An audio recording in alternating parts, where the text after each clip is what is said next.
then the Giants took a running back at the second over. So he wore a brown tie. He thought he was smart. He thought he was slick. He thought he was going to fit right in with the new fans. He wanted to endear himself. And then, as we've all seen that video, the Browns take Baker Mayfield. The Giants take Saquon Barkley. Barkley. It didn't feel right. It was like in the back of my brain. Something happened. Something was wrong, GreenBean. Don't move on. So the Giants take Saquon Barkley, and what does Sam Darnold do? You've seen it. He leans over, he looks at Josh Allen, he says, "This is crazy. It's pick 3, dude. I'm wearing a fucking brown tie. I'm wearing a brown tie. The Browns took Baker Mayfield first, and then the Giants took a running back at the second overall pick. They're not supposed to do that anymore. They're not supposed to do that. This is crazy," he said to Josh Allen. Josh Allen said, "Whatever, pretty boy. Whatever. You're wearing a brown tie like a moron. You should have wore something neutral. Pink."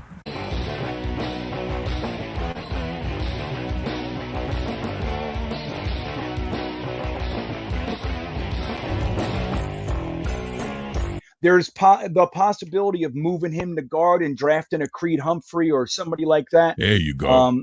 You know what I mean? Now you're talking. Now I'm getting excited right there. You're talking my language right there. You draft a Creed Humphrey and maybe slide him over or whatever like that. Or if you were to draft a Creed Humphrey and come along with one of these unheralded exterior tackles and maybe George Fant moved inside, you're just trying to get the 5 best offensive linemen you can right there, right?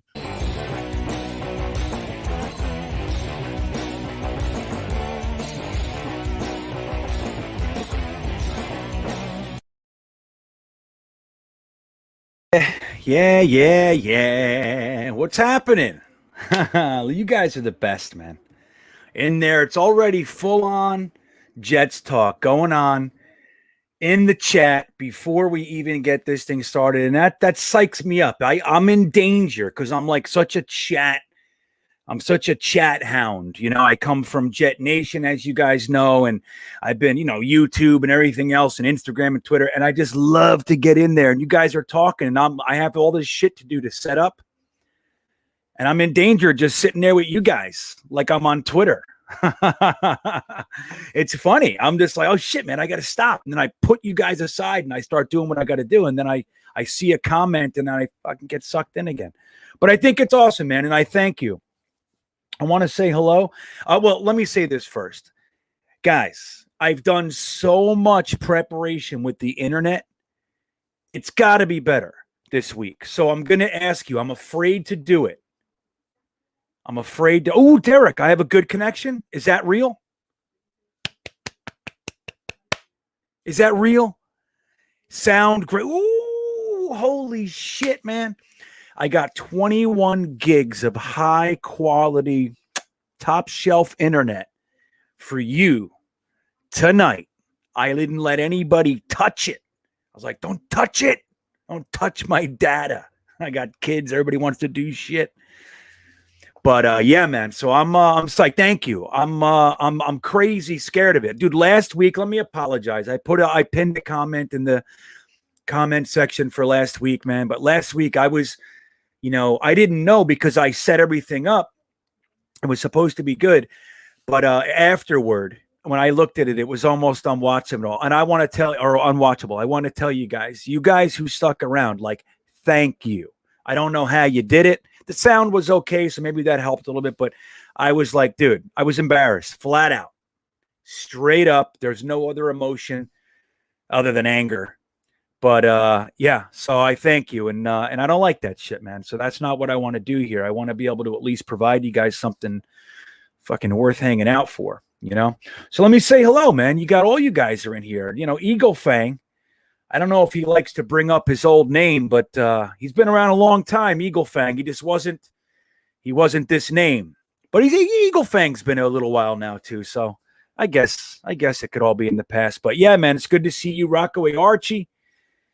Rockaway Archie's all around. He's got Archie's setting me up already. He's got a whole bunch of stuff he wants to talk about, which is cool. Scott Wilson's here, man. That's so cool. Rusty Spooner. If that's real, I'm sorry, but that's a good one if it's real. Let me tell you. Frank Markopoulos Audiobooks is back. Thank you, sir. Derek F. Yeah, man. You guys are all. Alex Cotter from Monday night's contest winner. You did a great job, Alex. And I tell you guys, he was behind the scenes working trades all over the place. He was the most aggressive in the full first round mock that we did on Monday. And I thank you, Alex. You're a good dude. And I enjoyed having you a part of that, man. For real. Gary B. Jets Mess. What's up, buddy?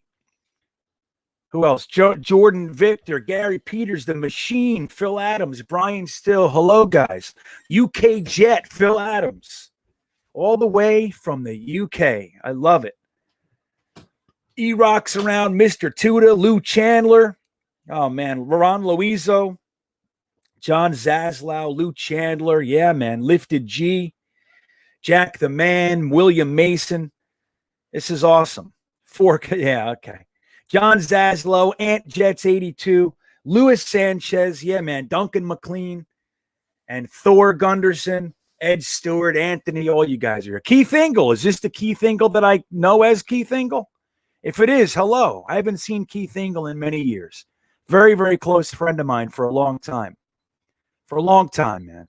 And we used to play Rats football. We were the Hiawatha Rats, and we used to play in all these tournaments and shit. Get into fist fights. Remember the fist fights, Keith? I hope that's Keith. If it's not, hello, other Keith Ingle. What's up, Greg Tarr? Good to see you, buddy. Matt Simon, my old buddy, is here. So, yeah, man, a couple of crazy things happen. I want to start with something pretty cool. And I'm going to try to do some screen sharing. I want to show you guys a comment about Joe Douglas. Did you guys see the comment Joe Douglas was asked about? And I'm going to share the screen so you can see that I'm not just making shit up for you guys. Okay, so let's do this. I'm going to share this with you. It's super cool. Oh, hold on. Let me share this with you. I don't give two shits, or I could give two shits. You ready? All right. So let me just check. Yep. So look at this, guys. This is our general manager. And I want to tell you, you guys know I'm a fan of Joe Douglas. I like what he's done. I like how he's done the tear down. But this is really something that I want to show you guys. Now, if you haven't seen it, I'm going to show you right now. If you have seen it, give me a second and we'll talk about it. I'd love to get your thoughts. This is what it says. New York general manager Joe Douglas isn't worried about the outcome of Sam Darnold's trade. In fact, he believes his former quarterback will shine with the Panthers.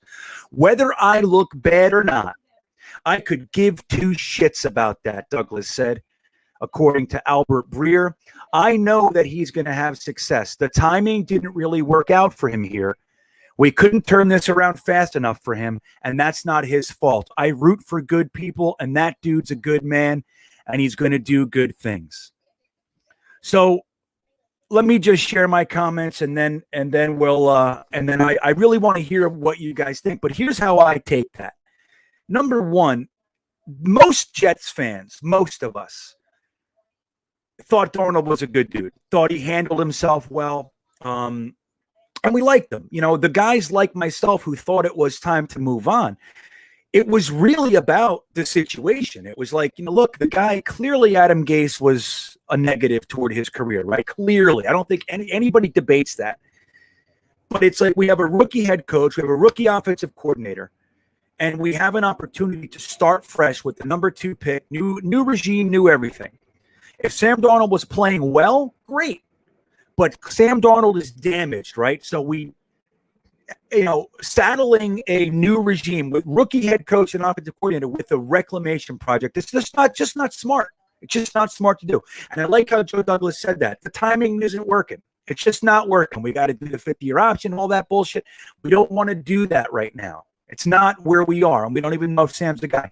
But do you see how Joe Douglas basically said, he's like, no, of course I'm rooting for the kid. What the fuck did he do wrong? What did he do? You know what I mean? And I like that about Joe Douglas. Joe Douglas wouldn't throw anybody under the bus if you tried. Remember during his midseason press conference, they asked him, they tried to catch him. They said, do you see Adam Gase as a part of the solution? And he said, yes. Do you think he thought that? He knew damn well Adam Gase is toast. And he was garbage. He knew it. But he said, yes. Why? Because he takes it on the chin. Adam Gase, conversely, every press conference, he talked about which player wasn't doing their job. He's a piece of shit. And right, Ron Luizzo said, I looked up, I saw this comment. He loved Sam. Or maybe you loved Sam. Either way, Sam was loved, man. He's a class act, right? That's a man right there. Right, Frank? I could not agree. That was exactly how I heard it. That's a man. He's stepping up front and saying, so you're telling me if my friend, a guy I care about, does well, I somehow look bad? And I'm supposed to root against him? Because you are going to gauge me on some chart? If my trade works out, who cares? We got a 2nd-round pick, a 6th-round pick, and a 4th-round pick. I'm fine with that. And I'm rooting for Sam Darnold. I put him in a good spot with a coach who wants him, receiver who knows him, an offensive lineman that played with him the last 5 games of the year, whatever it was, in Elfline. He's got a brand new, young, fresh, exciting offensive coordinator that's universally respected for his offensive mind. Right, man? The mountain, right. Matt, he don't care about no outside noise. I agree. And Eagle Fang says it right, dude. He cared about him. Like all those things he said about Darnold. He's like, look, my feelings haven't changed for Sam. Now, whether or not I think he can fucking play, that's a different story. But it's like, dude, what did Sam Darnold ever do? Even when Adam Gase was fired, what did Sam Darnold do? He came out and he said, I didn't play well enough. He didn't say Adam Gase is a complete piece of shit that ruined my career and never even hired me a position coach, none of that stuff. He took it on his chin. And that's the kind of guys, man. You got to respect that, at least from my perspective. You got to respect that. And I respect Joe Douglas. It's not only about the things he's done. It's the caliber of human being that we have in the house. Mike McCagnon wouldn't know what to say. John Idzik would have talked in circles around this shit. You know what I mean? Jets by Jimmy. What's up, buddy? Yeah. So anyway, I think that was a good one to start with. I see your thoughts. You know, I feel like the Jets are a 90s turkey commercial. Pick. Yeah. Nagar, that's pretty good, buddy. That's pretty good. That's right. And Gitmo Bob says it best, in my opinion. JD don't take shit from anyone and has his players' backs. And that's it. Like, let's look at this. Like, look, we talked about it a little bit on Monday night. Very little bit because we were doing the mock. And then on the Talking Jets panel over at Ryan's channel, Jets Talk 24/7, we spoke about it somewhat. But the trade itself, it's like no one knew. The way that Schefter and Rappaport reported it, it wasn't like, hey, this is what's going to happen. It was like, this is what was filed with the NFL league office. This is done. That's when they found out about it. So it's an interesting thing with Joe Douglas. I mean, this guy, you know, I'm really rooting for him in a similar way, but different than I was rooting for Rex Ryan. It's like, obviously I'm rooting for any Jets staff or player to do well, right? Of course I am. When Adam Gase was hired, I'm like damn near cried. But at the end of the day, I hoped I was wrong. I wanted him to do well. I wanted him to win. Shit. But when guys like Rex Ryan came aboard, he was like, you know, he was a Jets fan. And he used all those, you know, those anti-Jet sentiments against other people. Like the best one was, you know, same old Jets going back to the AFC Championship game. I mean, I couldn't even contain. I didn't know what those feelings were. You know what I mean? And I wanted Rex Ryan to succeed so badly. So badly. And you want to see something? So Rex Ryan's last day as a Jets coach. Let me see if I got it here for you guys. Oh, come on. Where is it? Do I not have it? I might not have it. Anyway, I had a picture. I met Rex Ryan on the field his last day as a Jets coach. But anyway, so I wanted Rex Ryan to be a great Jets coach. Not only like I want everybody else, but Joe Douglas is starting to fall into that category. It's like he's clearly a cut above the guys that we've had around here for a while, at least from my perspective. And this latest comment, just the way he said it too, it really sits in my cup of tea nicely. I don't give two shits. I could give two shits is what he said. I can give two shits about that. Basically, go fuck yourself. You know what I mean? Oh, God. I think that's great. All right, let me check some of your comments here. Let's see what Jets by Jimmy said. It will be on Ain't Easy Being Green podcast in about 45 minutes, but I wanted to come hang out for a few. Oh, you will be. Got it. Yeah, good. There you go. Jimmy out there, buddy. Jude Jets. What's up, Jude? McCagnon case was the worst. Yes, it was. Yeah, and I think that's what Jude was seconding there. Everybody knows Jude Jets. If you haven't checked out Jude Jets, New York Jets News on YouTube, he's one of the best. You wait till he comes of age, too. Wait till he's my age in 100 years. He's right there with us, that guy. Yeah, Ed Stewart, right, man? So when the Jets actually start winning games, it's going to be like, look, I wrote a blog. I don't know. I put together a website, right? So GreenBeanjetsfan.com. And I got all my videos up there, and I get, it's the connection to all the things. And then I have like the merch store I'm trying to develop. I got like masks with my beard on it and shit like that if you want it.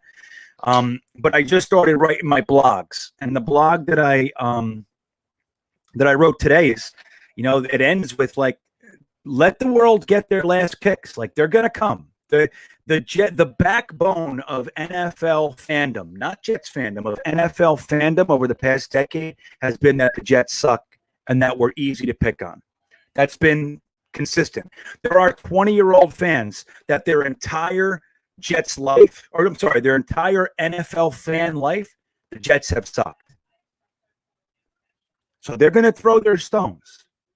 But right about now, we're finding our own stick to poke back. And they're not going to like it. So get ready. Be forewarned. They're not going to like it when we're poking back. And let me tell you something. I could give two shits. I could give two shits. See what I did there? That's called a callback, man. I didn't plan it. It was organic. Abstriku. Thank you, sir, for the super chat. I know JD will lie for the greater good. But I believe Joe when he says if we were any later in the draft, we wouldn't be drafting quarterback.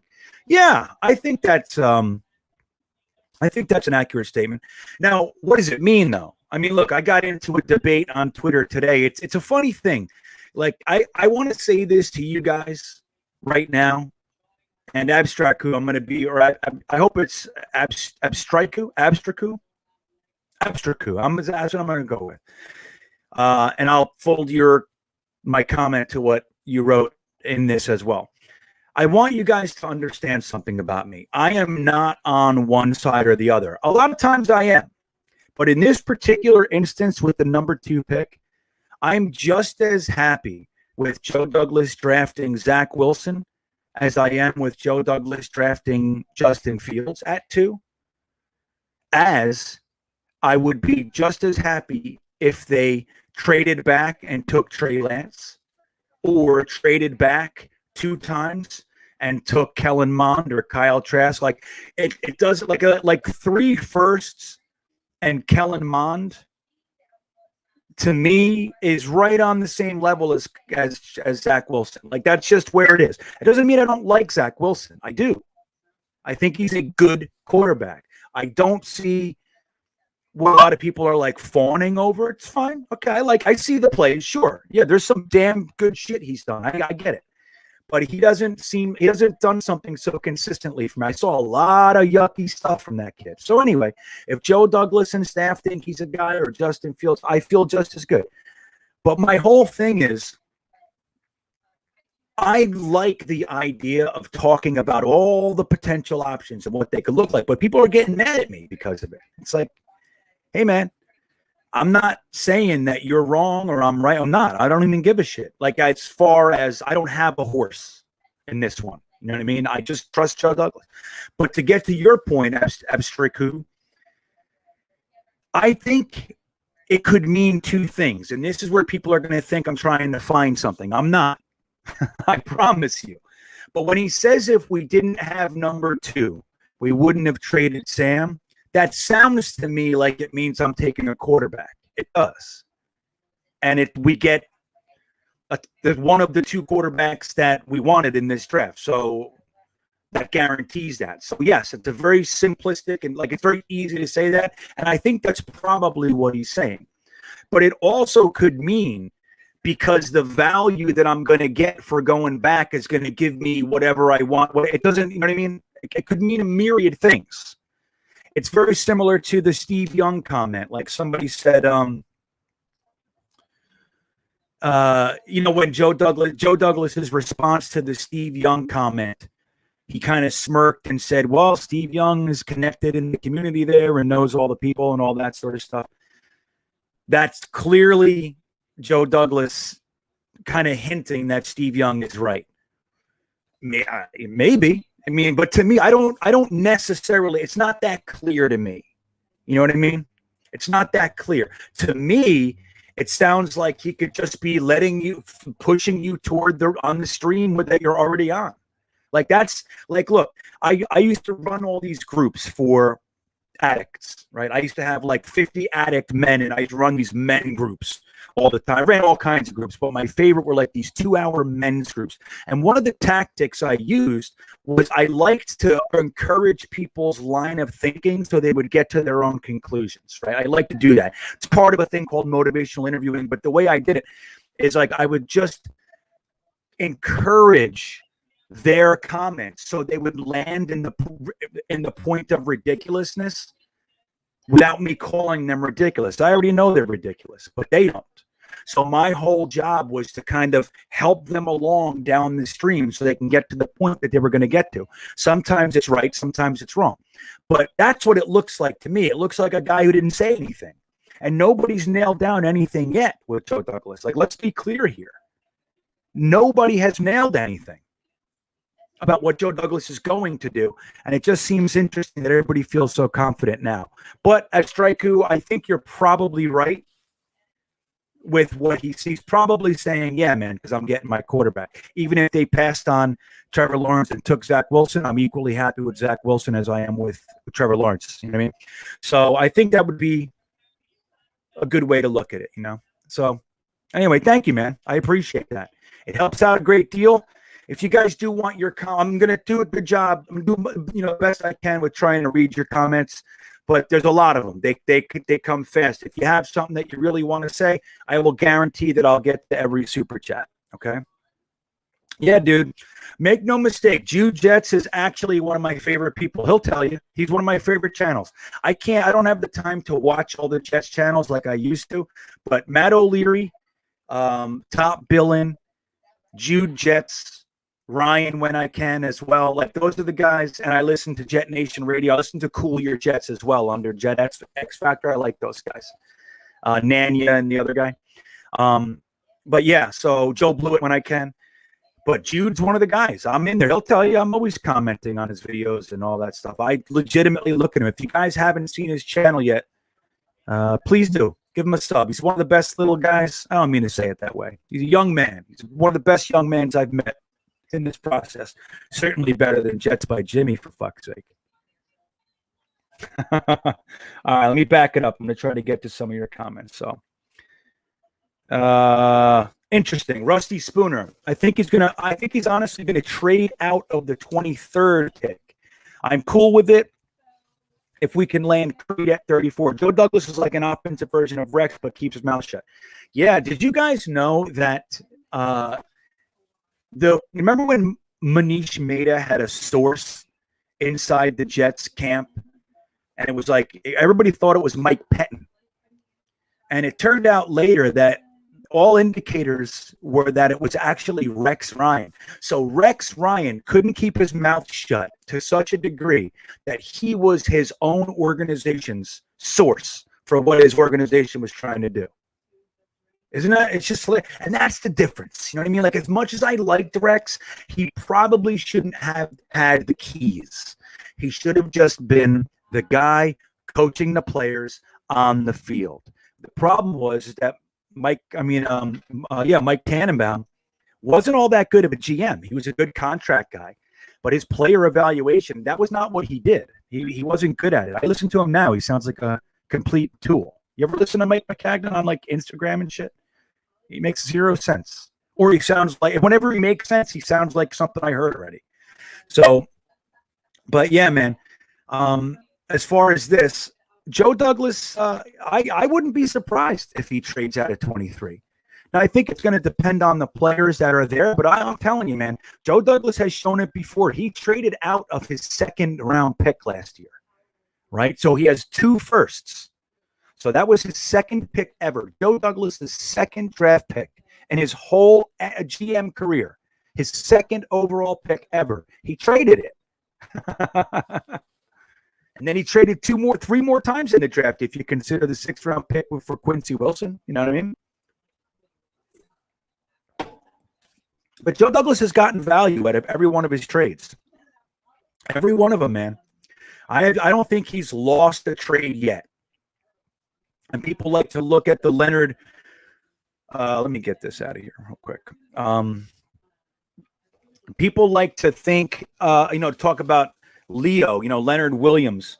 And they say, look at Leonard Williams thriving and Joe Douglas made a bad move. And I disagree. I mean, I think Joe Douglas probably wouldn't have felt the need to trade Leo Williams if Mike McCagnon wasn't so stupid to draft another defensive fucking tackle. With the 3 overall pick. So he's got Leo on his 4th year. He's about to want $15 million a year. And then I have a kid that's probably better than Leo on his 2nd year. So it's smart. It's redundant to have those guys, especially when he's trying to build a team. Like, you don't want to have guys that have low impact potential making $15 to $17 million a year. What's he making now? It's like 15.5, right? Or something. Correct me if I'm wrong. So it's just like it. You got to remember he played with the hand he was dealt. But look, Leo, who's not rooting for Leo? Leo was a great guy. He was never injured. He played hard every game. He just didn't do all that well in our regimes, and that was Todd Bowles too. Don't forget.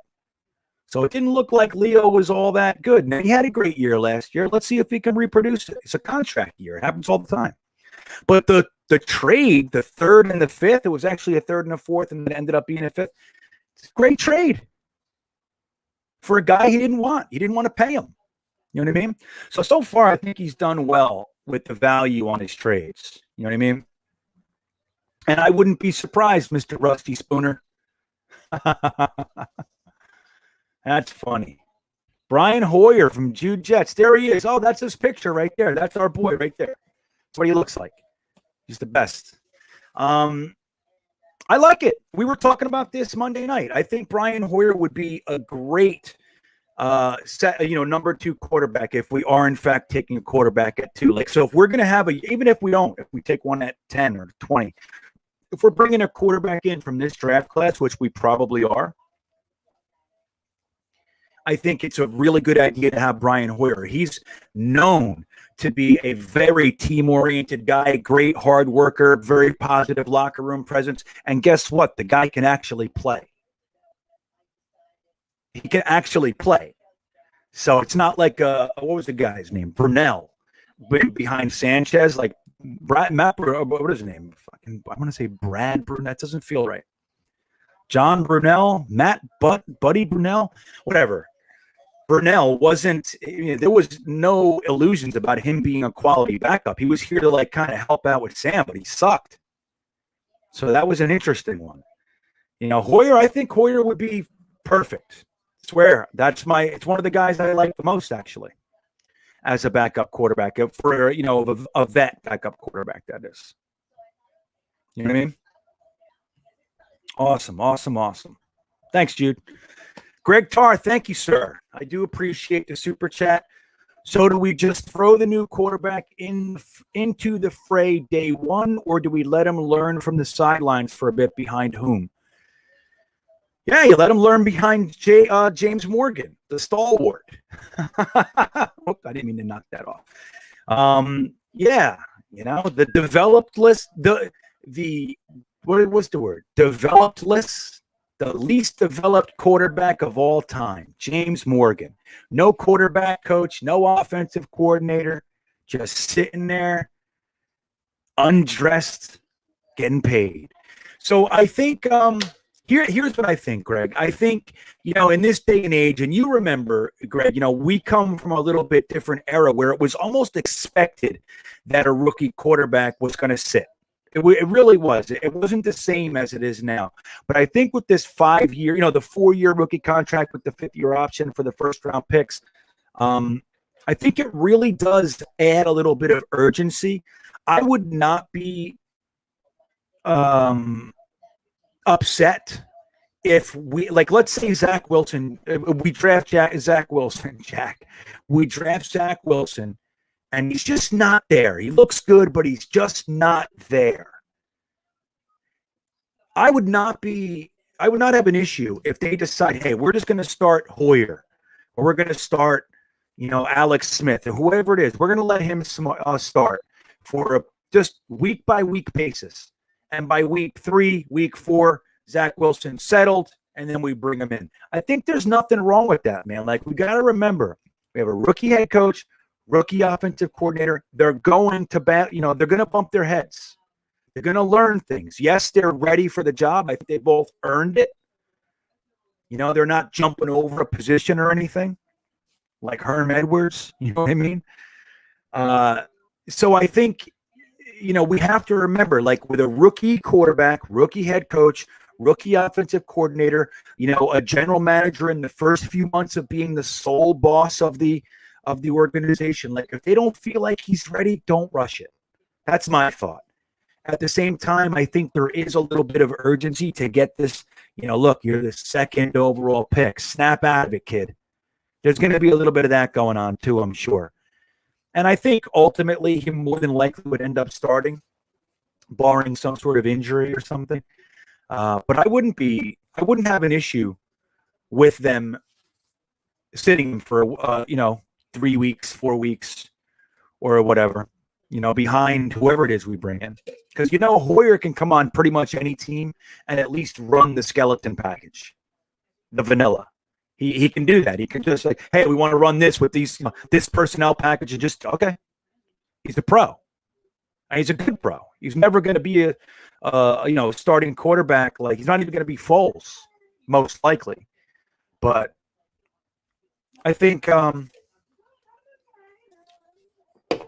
more than likely start. But I wouldn't have an issue. Would you guys have an issue? So if the staff says, if the staff says, hey, look, he's just not ready. Is that bad? Is that an indicator of we made the wrong pick, or that the staff doesn't know what they're doing? You know what I mean? I don't think so. So thanks, Greg. Hopefully I answered your question. I used enough words. That much I know. I'll always use enough words. I don't know if I ever say anything.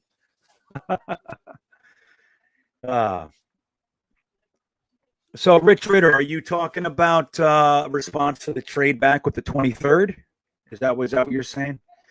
Yeah, I mean, look, premium picks are premium picks. You have tiers in the first round. You got the blue chips up top, and then you have the top 10, the top 15, those players. And you got the guys who are sliding out that shouldn't be in that first, 16 through 18 batch. Very exciting in there.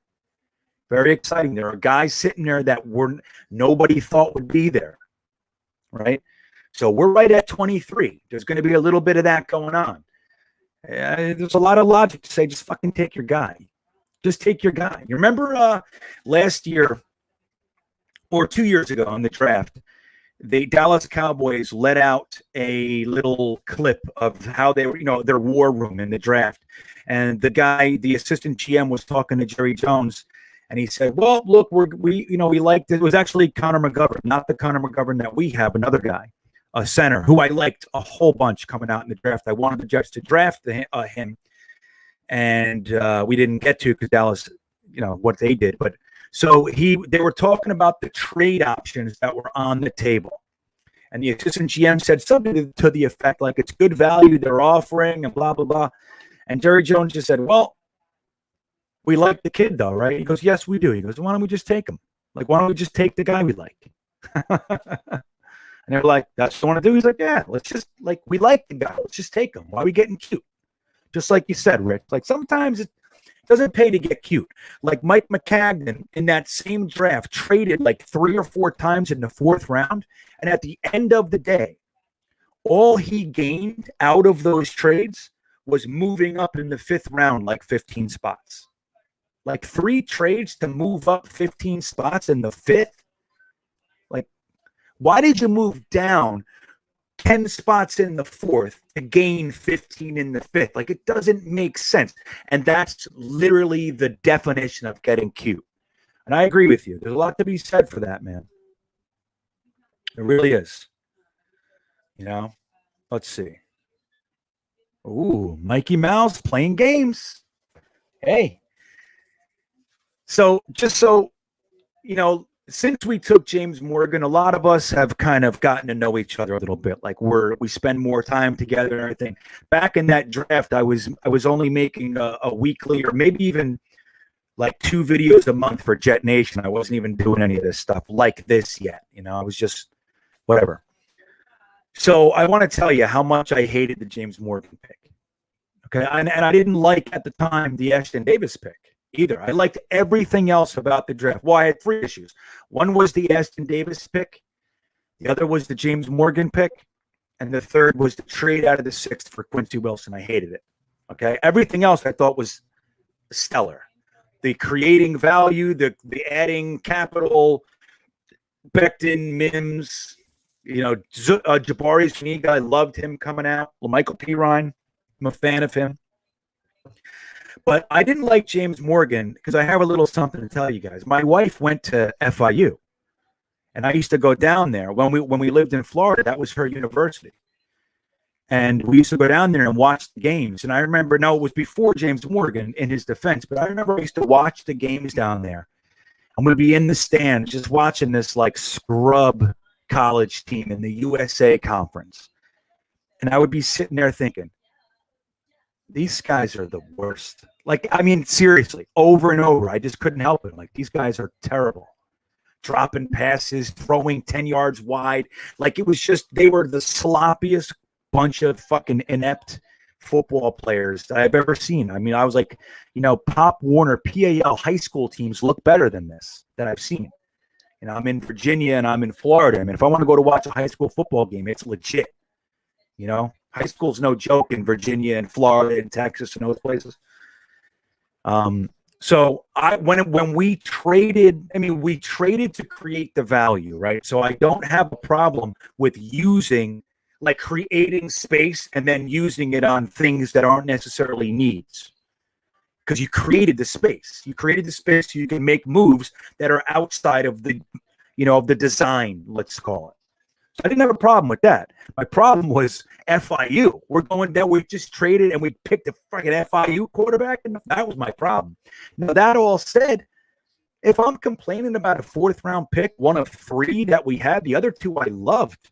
Michael Pirine and Cam Clark, dude, I love those guys coming out for specific reasons. I didn't love LaMichael Pirine. I liked him a lot. I loved Cam Clark coming out. So it's like one of our 3/4 I didn't like. Like, come on, what am I talking? I'm trying hard to find an issue, and that's good news to me. Because I used to be like with our 1st round pick. What? Who the fuck? Why did you? With our first round pick, that's a problem. Our second round, Devin Smith, like that. Like what? Devin, that's the receiver you get in this draft? Now, in his defense, I wanted, what's his name? Jalen Strong. I think his name was. That's who I wanted. Who didn't have the best career anyway. Better than Devin Smith, though. So, anyway. That's FAU, Alex Cotter. Look, as far as the university is concerned, FIU is a great university. I used to work right next to the Fort Lauderdale campus of FAU, Alex. That's where I worked. I used to run my treatment center on Las Olas. You know, I don't know if you're there, but at that campus. But, yeah, you know, there's a Starbucks right there. I used to bring like 10 addicted kids in rehab. I'd bring them out to get coffee, and I'd have a group out there by Starbucks by the fountain and stuff. Right in the middle of FAU, dude. I was just hanging out there with my addicted kids. Yeah. So good. I'm glad you're at a university. I never went. It's one of my big regrets in life. I wanted to be a landscaper instead and make cash. Stupid. John Amarella, thank you, buddy. Very nice super chat. I appreciate that. GreenBean, really appreciate the shout out on Ryan's show Tuesday night, but you had the wrong guy. Here's a little something to get you and the family a treat at the next amusement park. Appreciate you, man. I didn't get it. That wasn't right. That wasn't the right guy. Did I confuse it? I feel like a douche if I did that. Shout out Ryan's show chat, but you had the wrong guy. Oh, did I mix up the names? That's a douchey thing to do. I'm sorry. I'll correct that. I'll go back.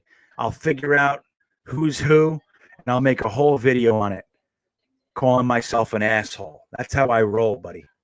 Well, thank you, and I appreciate it. You know, we just went to Busch Gardens the other day, and I found out when I was there that half the roller coasters are closed. I mean, literally half, because they couldn't find anybody to work there after the pandemic. They have no staff, so half of the roller coasters are closed. Good news is Busch Gardens was my home park for 5 years, so I've been on every coaster there 15 times. But damn, was I upset. John, thank you. I appreciate it, man. And yeah, I'll shout you out. I'll shout you out again for being wrong. Let's see. Davis was the 6th risky player. What was the 6th most risky player? Ed, is that what you're saying? I think he was a good pick. I'll tell you why I didn't like the pick. I didn't like it because I had just seen the draft go quite literally, outside of the trade, which made it even better, exactly how I wanted to see it. Like a big left tackle. I thought he was going to take Wirfs because I'm so used to seeing the safe pick. I'm happier with Becton than I am with Wirfs. It's nothing against Wirfs. I think he's great. But I was expecting Wirfs because I'm just so used to the Jets taking the safe guy. But I like that Joe Douglas's first pick was a swing at potential greatness. I like that. Balls. And then he did Denzel Mims, who was like my 4th favorite receiver in the whole draft. I couldn't believe that we were going to be able to get this guy. And then I just didn't want a safety, like anything, a cornerback, an edge rusher, another offensive lineman, another receiver, anything. And it was the position. I was like, oh, my God, where did that come from? A safety? So I didn't like that. It took me by surprise. But you got to look back. Hindsight's 2020. Bet your balls on it. Joe Douglas knew that Jamal Adams wouldn't be on the team that year. Like I said, my report says that Joe Douglas made his decision at the trade deadline last year. And the organization, almost everybody there knew as much, which is partially why Jamal Adams made such a stink about it. He wanted to try to control the situation, make it look like it was his doing. You hear that yet? I'm telling you, that's what I heard. That's what I heard, man. Scott Wilson, thank you for the super chat, buddy. How long until you're in LA so we can get on some coasters? Yeah, man. Well, here's the thing. Did you know I used to live in LA? I used to live a couple places. Woodland Hills. I used to live on Melrose. Sweetser and Melrose. And it's funny that I say I used to live there. I lived in a van, but that's where I would park. I lived in my van. You like how I presented it, though? I'm not lying. I lived on Melrose Place, man, in my van.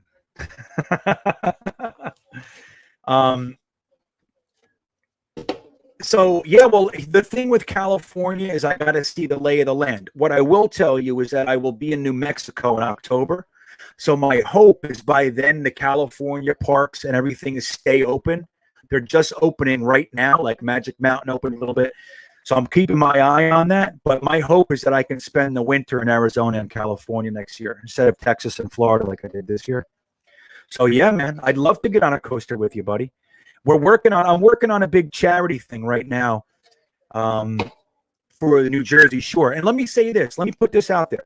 If anybody has any connections with any of the Jersey Shore piers, please let me know. Like, I'm trying to arrange it. We're doing this thing, a Jersey Shore coaster tour, where I'm trying to get on all 22 coasters on the Jersey Shore in one day, ending at Coney Island for charity to save this a dog rescue, no-kill dog rescue people.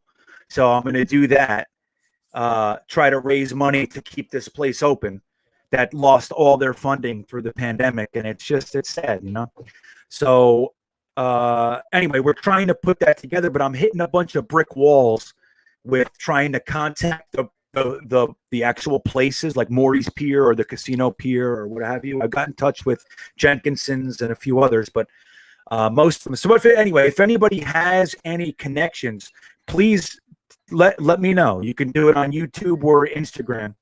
Just let me know. Greenbeanjetsfan on Instagram. Let me know. So I can, if you have a person I could call over there, I'd love to do it.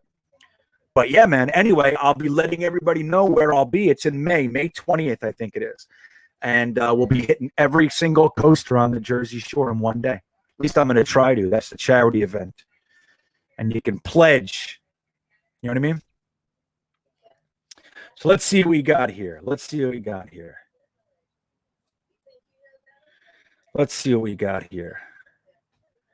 Yeah, KSF. I'm sorry. I know it's not KSF. KSE.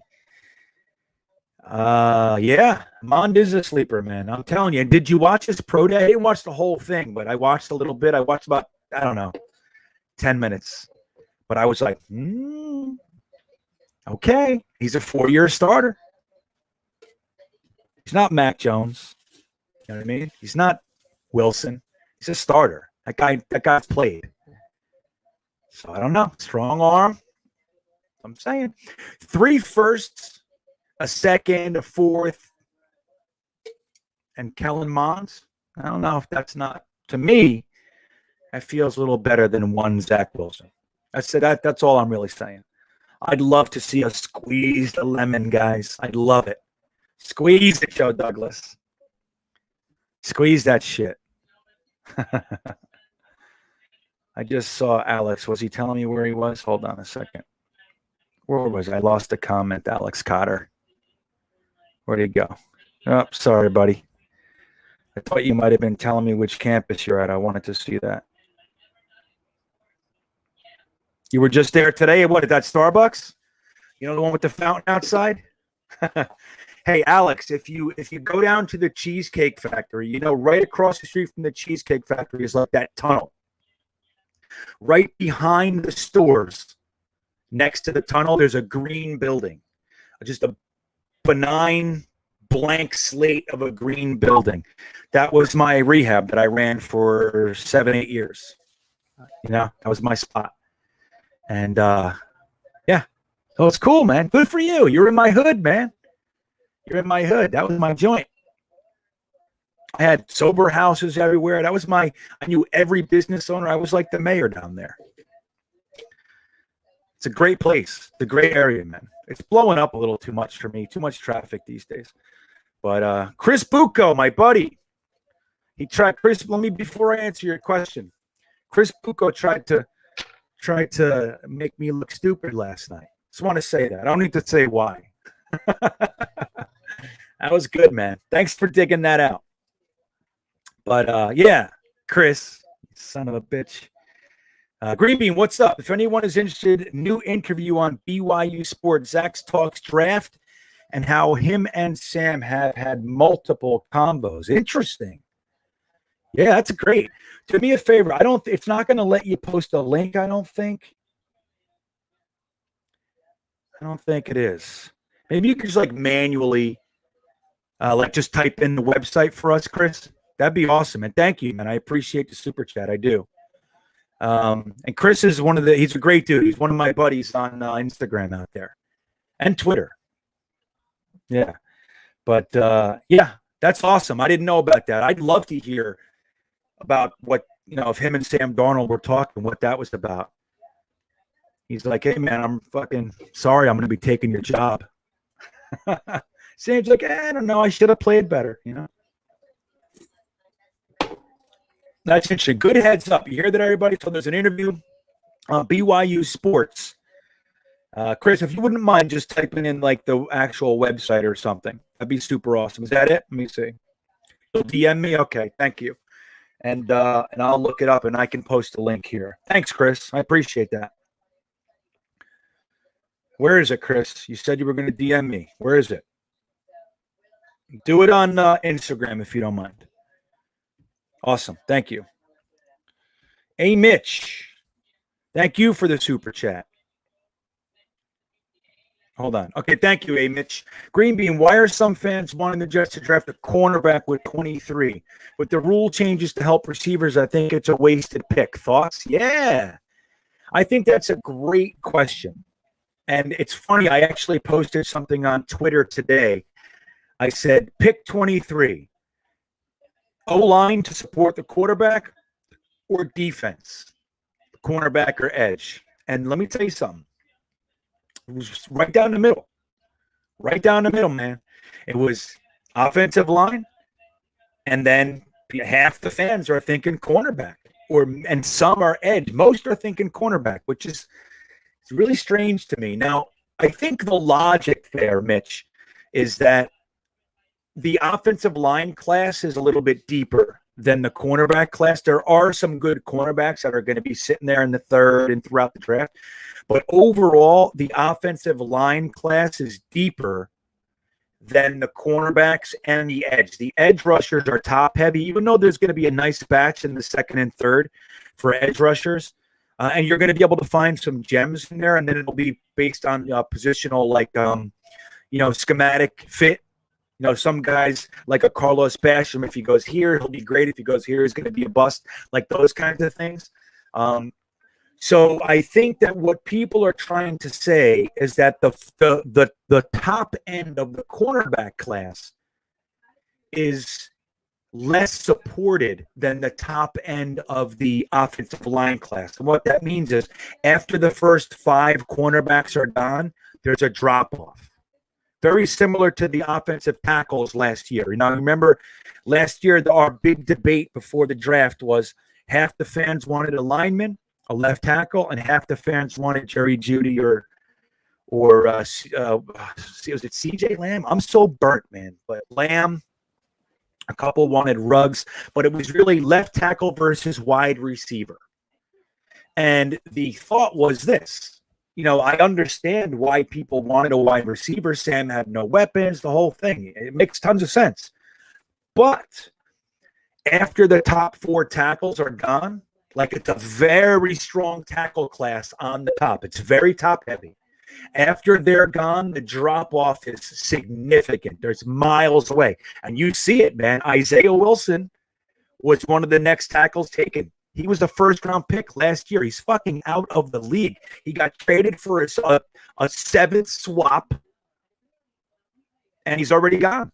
Miami cut him because of all the – so that's what we're talking about. The offensive line drop-off was off a cliff, and then the wide receiver drop-off, dude, it was smooth. You still had – in the second round, the second round started with T. Higgins and Pittman. And then you had guys like Van Jefferson and Denzel Mims and Chase Claypool. And I mean, dude, last year's wide receivers class was stacked. Laviska Shenault, you know? So I think, Mitch, I think that's what people are saying is that you're still going to be able to get starting quality offensive linemen with your second round pick and then even with your third round picks. When the cornerbacks, you might not be so lucky. You know, maybe a guy like a Debo might still be hanging around, and then you got to take some flyers. You know what I mean? It's like it's not as solid. But I get it because me personally, I'm like I don't really care.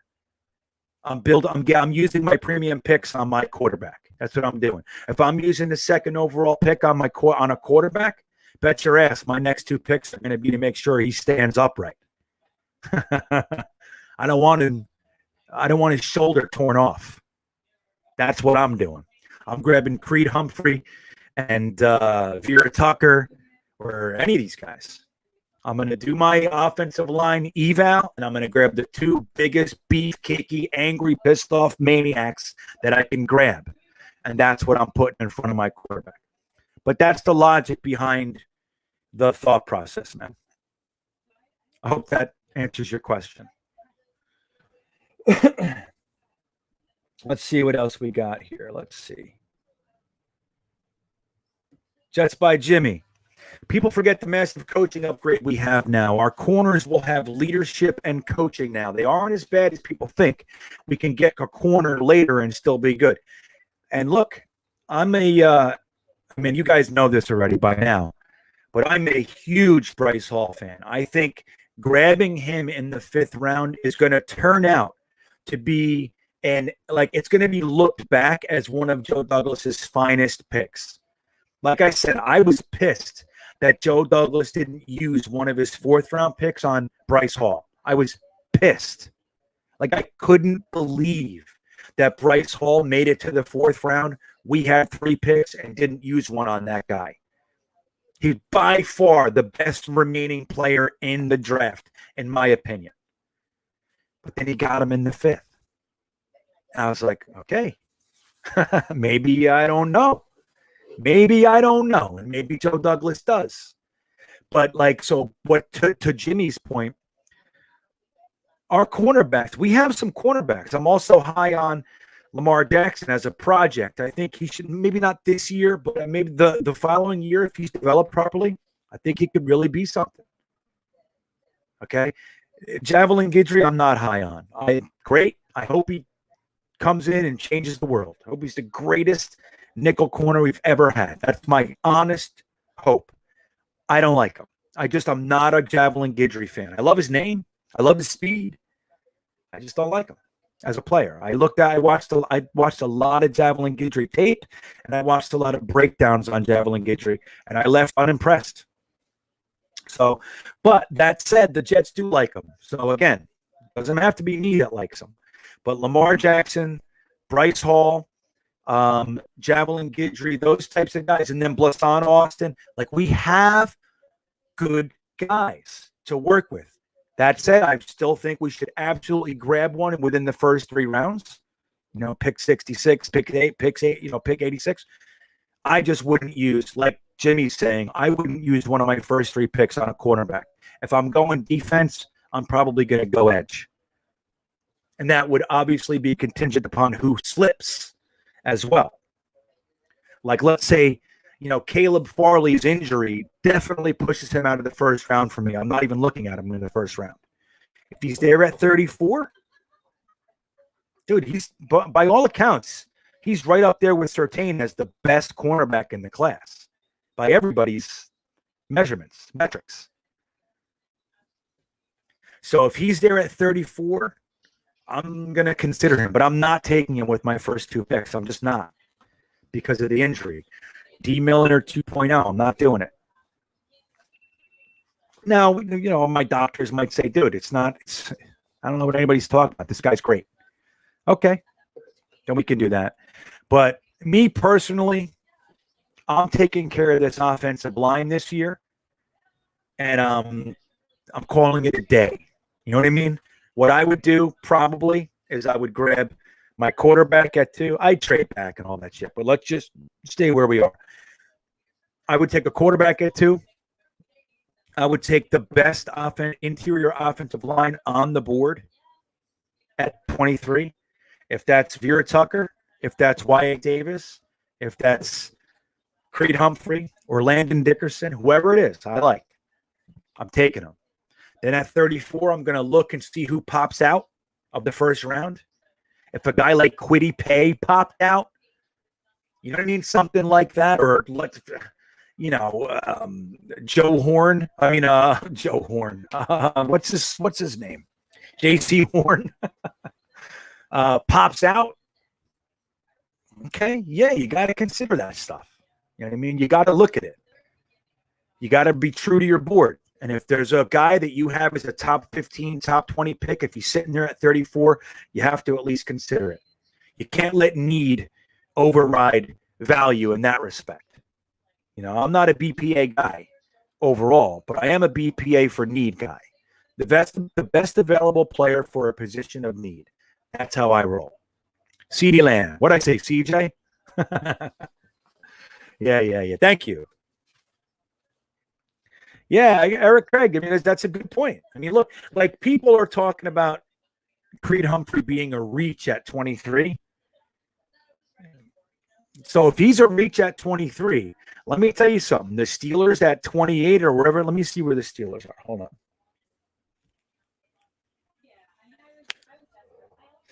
The Steelers are at 24. Oh, they're right after us. So that wouldn't apply.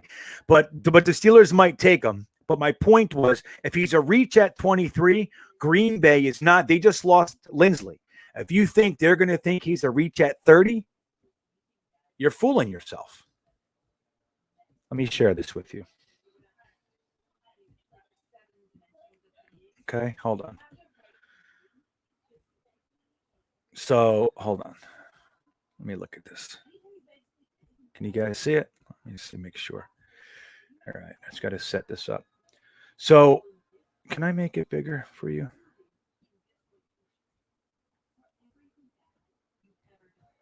No, I can't seem to make it bigger. Hopefully, you guys can see it. When you look at, let's just look at this. I don't need to do that. So you look at Green Bay right here at 30. They just lost Corey Lindsley, right, to free agency. He just got a very big contract with the San Diego Chargers or the Los Angeles Chargers. Stupid. The Chargers, right? Do you think that they're going to think he's a reach at pick 29? Because they don't pick again. Let me see. Right. And they're definitely in the center market. They don't pick again until pick 62. So the way that they're going to look at that is Creed Humphrey a reach between 29 and 62? And the answer is going to be no. So if you want Creed Humphrey, and to your point, Craig or Eric Craig, to your point, if Creed Humphrey is a guy that you think can be a 10-year starter or even one contract, a 5-year starter from the day that he comes on board, from day one, is he a reach to be gone? Like, so if it's at 23, he's not going to be there after 20 before your next pick, which is 34. And the reason being because Pittsburgh's sitting right here at 24 and Green Bay's sitting right here at 29. And they're going to grab him. Unless another center is better. You know what I mean? Hold on. Let me see something here. Like on their boards. But like the likelihood is that Creed Humphrey is going to be the first center off the board. Let's do this. Let's take a look at centers real quick. Okay.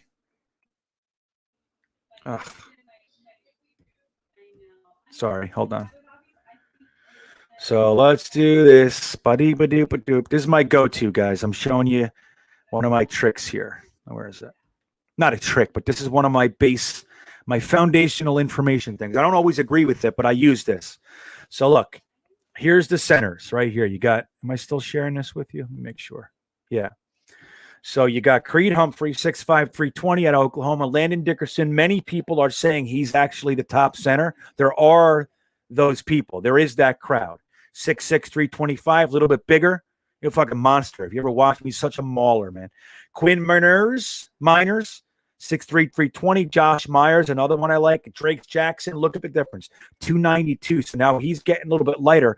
But by all accounts, he's absolutely a turnkey starter in this league. At worst, he needs to sit for, a year. But then you got like the likes of Trey Hill. So anyway, if you don't like Landon Dickerson, Josh Myers, Quinn, Drake Jackson, Trey Hill, if you don't like those guys as much as Creed Humphrey at 23 and you want a center, you got to take him at 23. Like that's how you look at this stuff. It's not like, he's really rated at 28. Yeah, he's on my board. He's like the 28th player. But he's a position of need, then you take him. You take your guy. Just like I was just pointing out with Jerry Jones. You take him, man. You take your guy. Now, Tommy R., let's see what Tommy's saying. And I'll stop sharing that with you guys. Hold on. It's a great site, though. Don't see them taking Creed. They have said they were good with McGovern. Creed has only played no time at guard. Yeah, I mean, Tommy, I would say this. That could be accurate. But again, when has Joe Douglas shown us his hand? It hasn't happened yet. He has never told us what he's going to do. Never. So if somebody's asking him, are you going to switch McGovern to guard? The way he's hearing that is you're trying to figure out who I'm going to pick in the draft so you know what to do, but I'm not doing that. So I'm going to say I have no plans to do anything like that so people will think he's got a center. You see what I'm saying?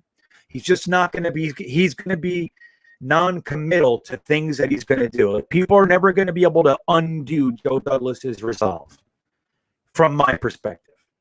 Because he's done a great job so far. Joe Douglas has been here for, I think, 21 months. 21 months. We haven't even had this guy for 2 years. He's about to run his second draft as a Jets general manager. And he has yet to telegraph what he's doing. Not once. It's incredible.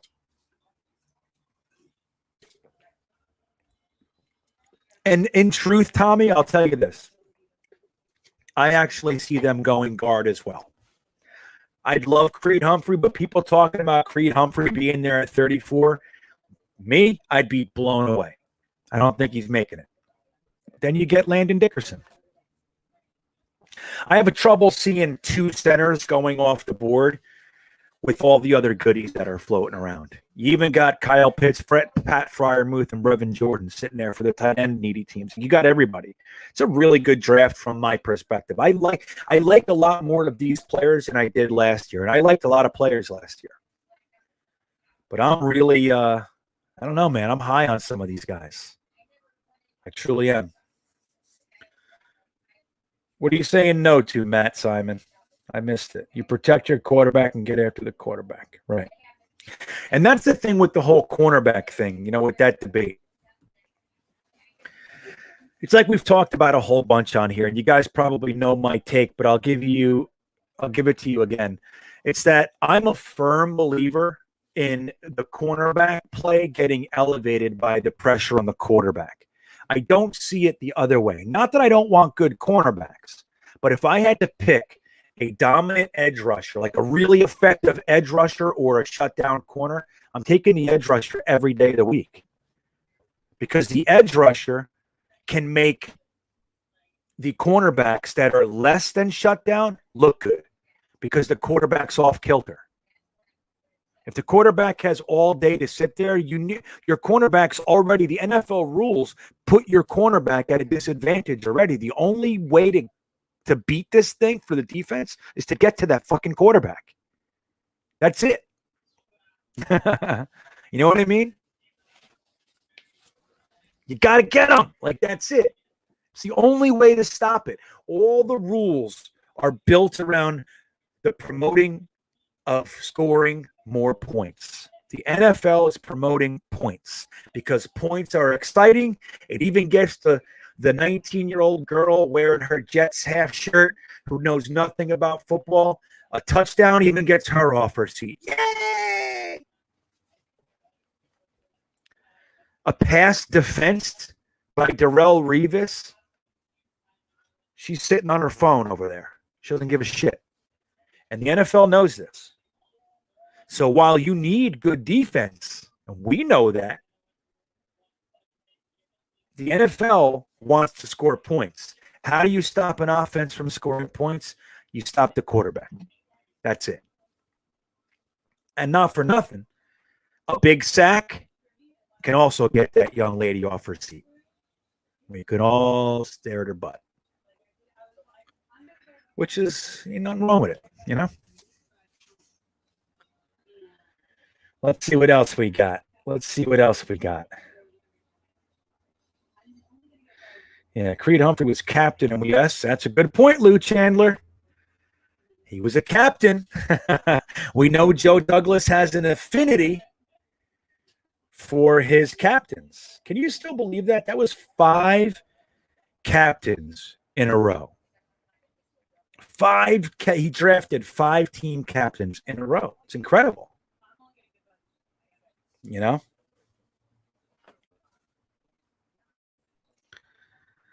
What do you... Cam Sample from... You know what? I'm not really familiar. Hey, let's look him up, huh? Let's do this. Hold on.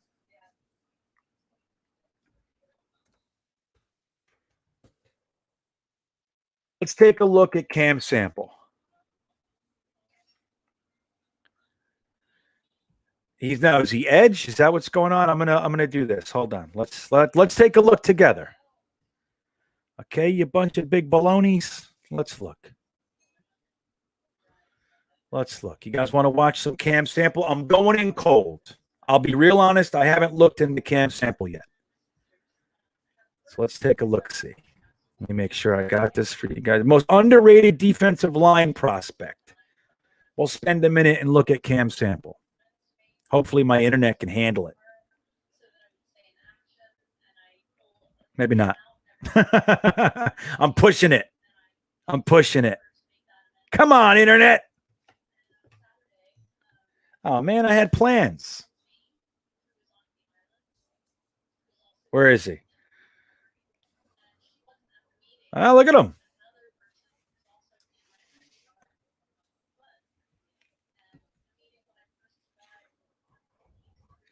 If I have the sound on, they're going to get me in trouble. You know what? On second thought. So, hold on. Ilate, that was some good pursuit for a defensive lineman. He looks svelte. But, yeah, in truth, buddy, I haven't really looked at Cam Sample. I'm not really looking at interior defensive linemen.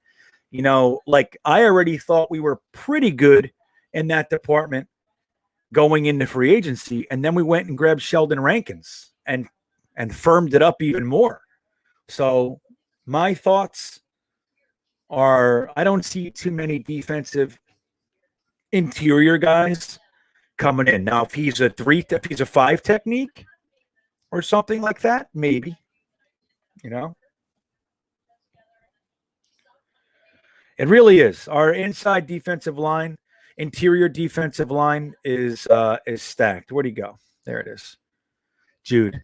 It really is. And look, so we brought on Sheldon Rankins. We already have Quinn Williams and John Franklin Myers. John Franklin Myers is a little bit more outside. He could play the 3 technique spot, right? The defensive tackle. So then we have Kyle Phillips. We have, what's his name? Nathan Shepard hanging out in there. We just brought on Sheldon Rankins. We have Fadu Kasi. Like, we have a young stable, and we have some veteran leadership now. You know?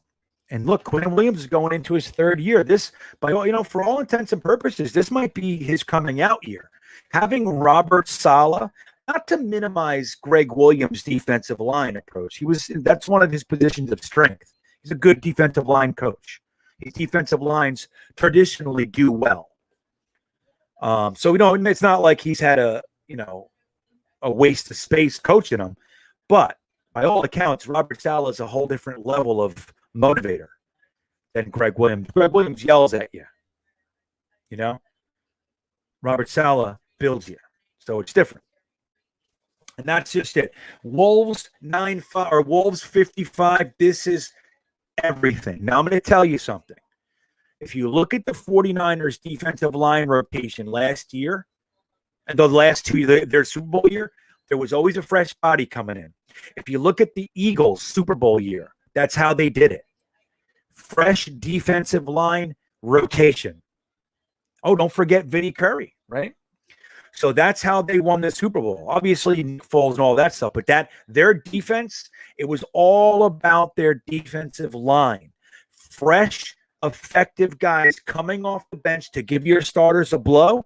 They come back in 3 plays later, 2 plays later, whatever it is, and it's just a rotation. Everybody's fresh, everybody's effective. That's the perfect role for Vinny Curry. Perfect. Come in for, 3 plays a series kind of a thing. 4 plays, fresh, angry. And that's how the Giants beat the New England Patriots in 2 Super Bowls. Fresh defensive line rotations. The only time I've ever seen Tom Brady really look neutralized is when he had pressure, and particularly pressure up the middle in his face. If Tom Brady has pressure in his face, he's a different quarterback. I don't know why nobody's figured this out yet. I sure as fuck did. I don't know what it is. It's crazy. Greg Williams is an asshole? Maybe. Oh, that's fantastic. I think he's made a career being an asshole.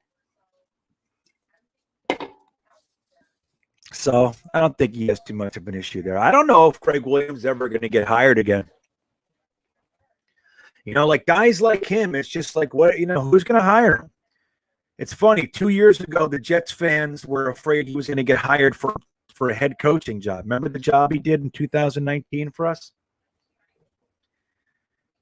Top 5 defense and all that jazz. People were afraid he was going to get taken to be a head coach. And now he's on the scrap heap. 1 year, not even a year.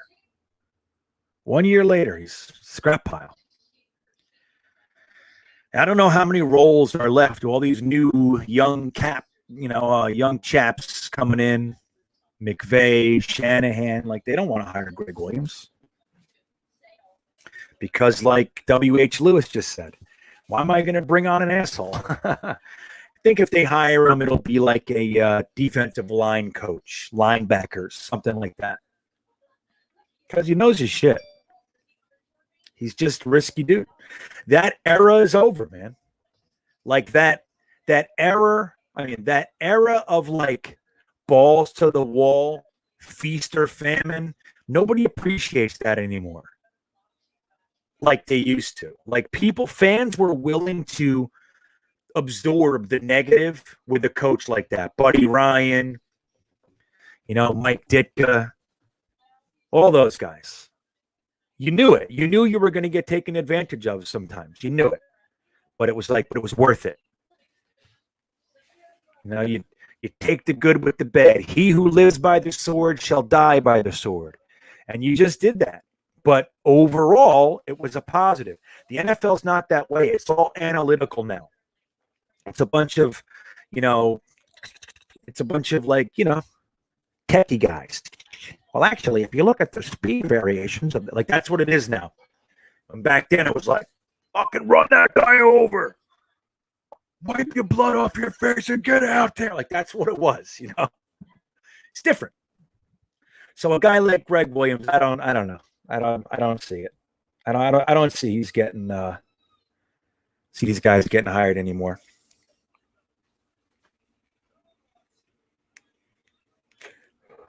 I thought that would have been the funniest thing in the world. Wouldn't that have been hilarious if Joe Douglas fired Greg Williams for that, the cover zero blitz, and then he hires Robert Saleh? And Robert Sala hires Greg Williams to be the. Wouldn't that have just been hilarious? It's not what I would have wanted, but you know. What are you talking about, W? What's the wrong sport? Blitzing? You know, what are you talking about? I don't know what you're talking about. Maybe I'm missing something. Maybe I didn't catch it. But just know this. It's a different era. You look like a young fella. You know, maybe you weren't around back then. It was a different time, you know. And the rules also weren't tilted toward the offense either. Don't forget statements like offense wins games, defense wins championships. That was valid at one point. It's not that way anymore. You know, you got to have a good defense. Don't get me wrong. And we saw in this Super Bowl this very year what a good defense could do to an offense without key components. You know, but there was a time when those guys, they were the kings of the NFL. And that was the game that it was. The rules were such that those guys were the kings. NFL was a game of animals. You went to an NFL game to watch your team who hated their division rival. They hated the players over there. They hated the other team's fans. And they went out there to go to war for you, for the fans. That's what it was. And we screamed and it was, and if there were fans in the stadium, and I've gotten into more than one fist fight at a stadium in my younger days. I'm not saying that's better. Please don't get it mixed up. But it was different. Socrates Johnson. GreenBean, where does Douglas rank on your Jets general manager list so far? Huh. Well, let's say this. Let's go through our general managers. So let's take a look. There's a couple before my time. So let's hold on. I kind of my life begins at Dick Steinberg.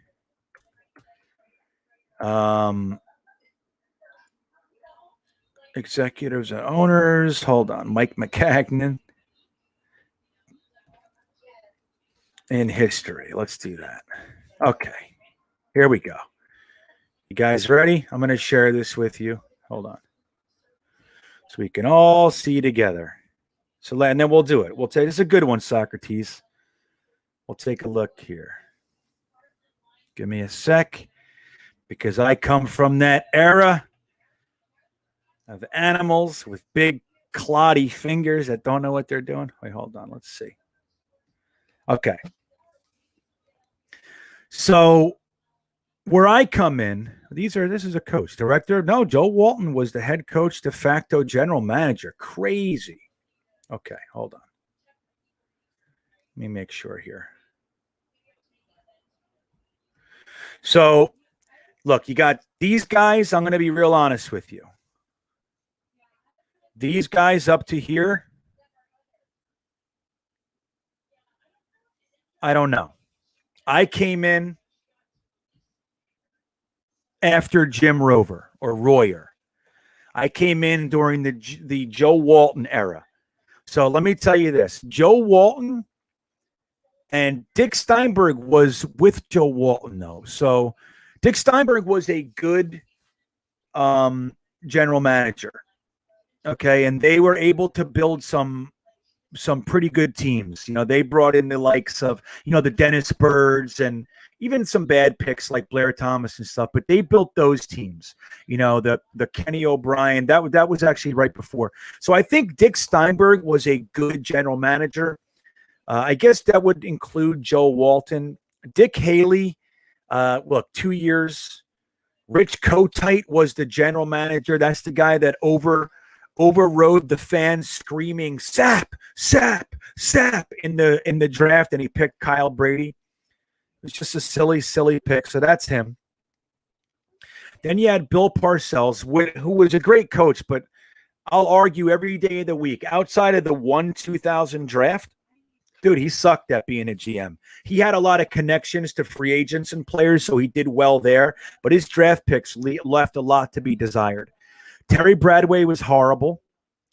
Did a couple nice things, but overall he was terrible. He's the guy who traded a first and whatever for a tight end, Chris Dudley, and then took used a second round pick on Mike Nugent and traded 2 firsts for Dwayne Robertson, all kinds of stupid shit that Terry Bradway did.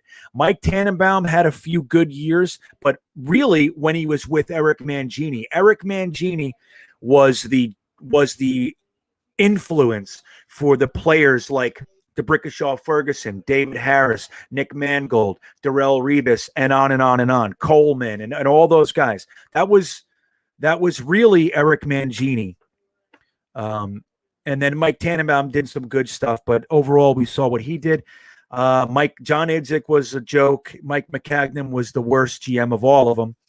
And I don't know. So I think, what do you guys think? I would say Doug Jolly. That's what it is. Thank you, Brian Javits. What did I say? Doug Judy or something like that. Doug Jolly. What a joke, huh? What was that, man? It's like, yeah, Greg Tarr. That's, so I was just thinking of you. That's the guy we were talking about, right? A few months back. So yeah, I mean, these guys we didn't have many good ones. Bill Parcells was a great coach. And don't forget, his coaching staff was outrageous, dude. He had Bill Belichick as his defensive coordinator, Romeo Crennel as a defensive line coach.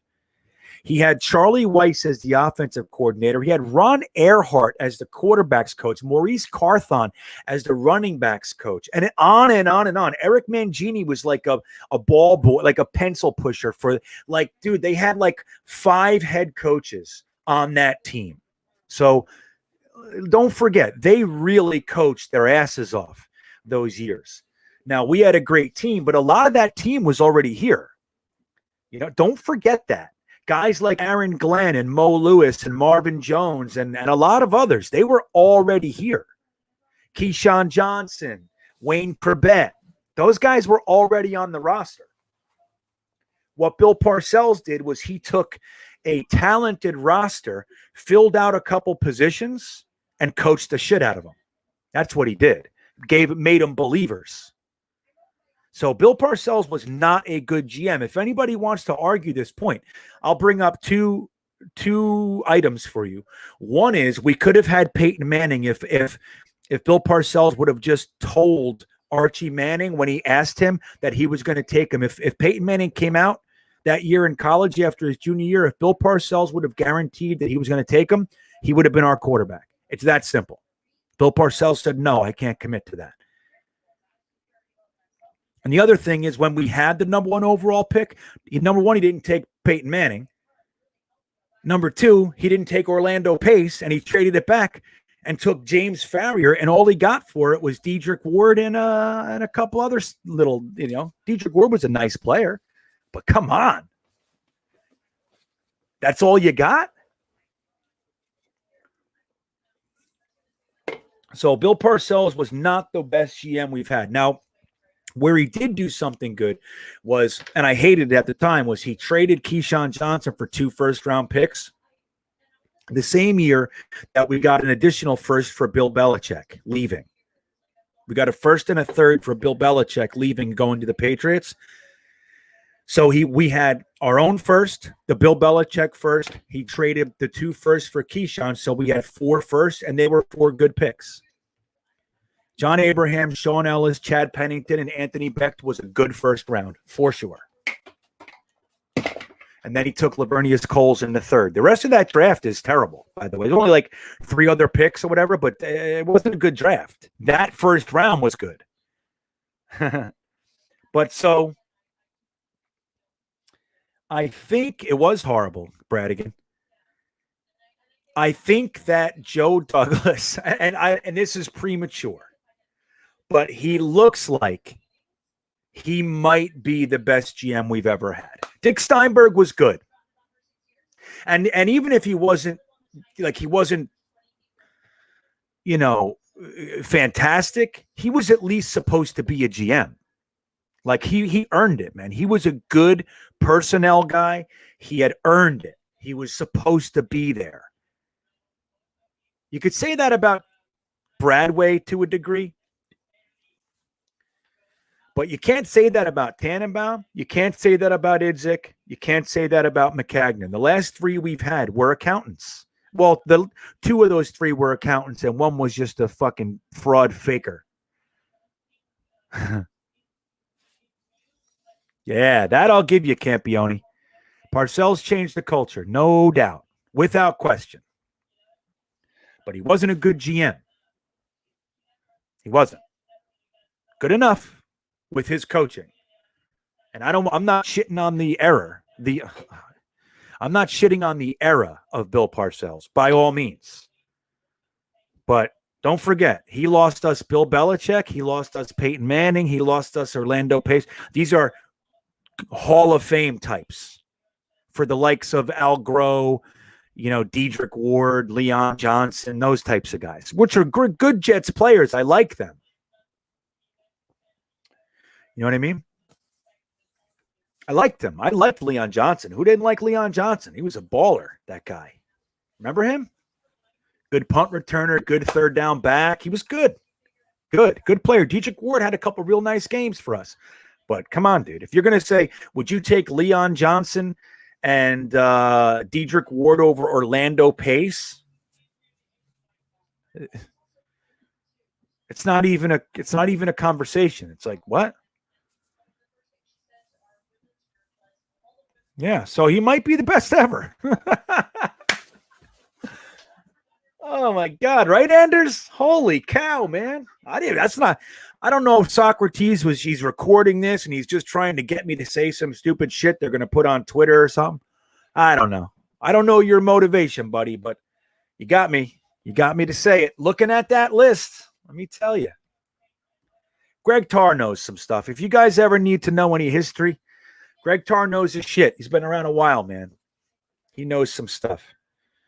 I mean, this was the Super Bowl over here, right? Al Ward, I have no idea who Al Ward is. Jim Kensel, these are not my guys, man. I've done very little. Mike Hickey, that's where Pat Kerwin was around in here, I think. You know Pat Kerwin from Moving the Chains? I think he was our director of player personnel at one point. He was on I think that was his position. I could have that wrong, but he was around in that era.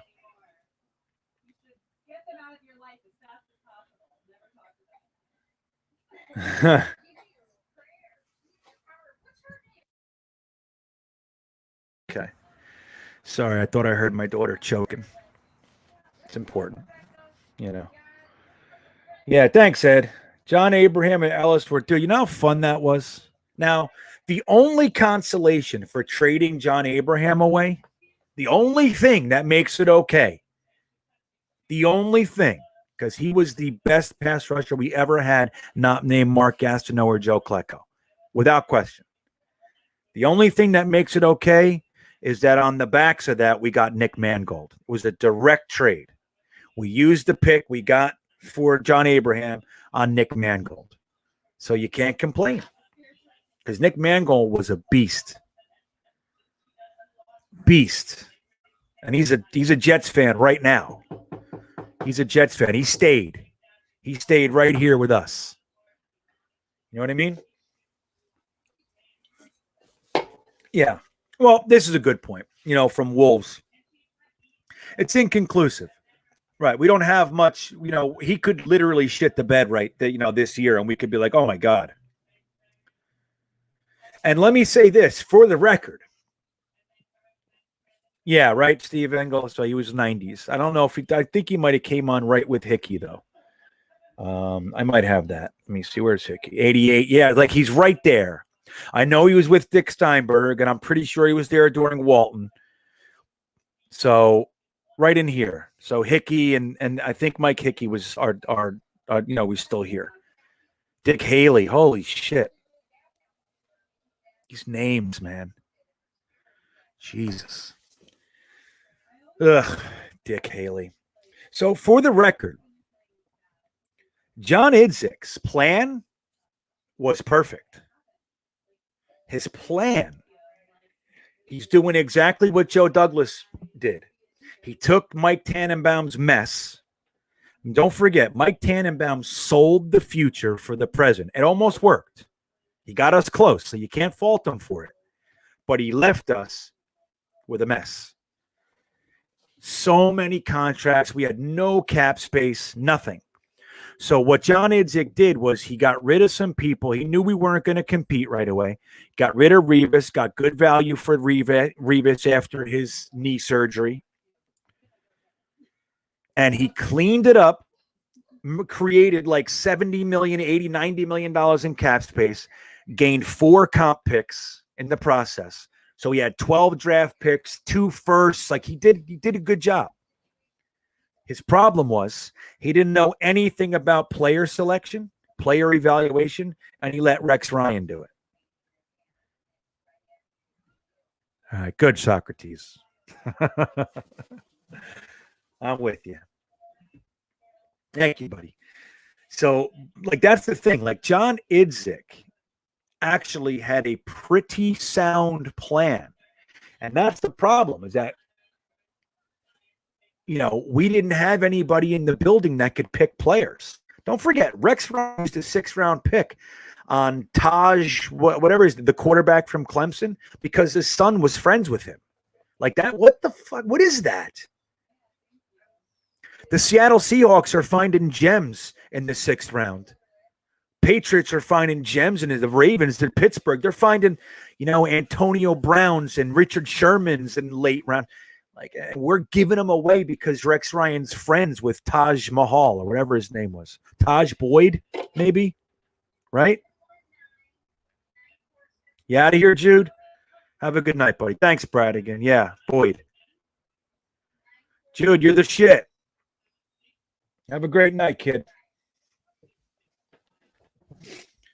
I love that guy. He's so legit, man. If you watch his stuff, he's ahead of where I was at his age. Let me tell you. He's ahead of me. You know what I mean? Like when I was his age, I didn't sound like that. I sounded like a complete tool. With my guitar in my hand and my long hair.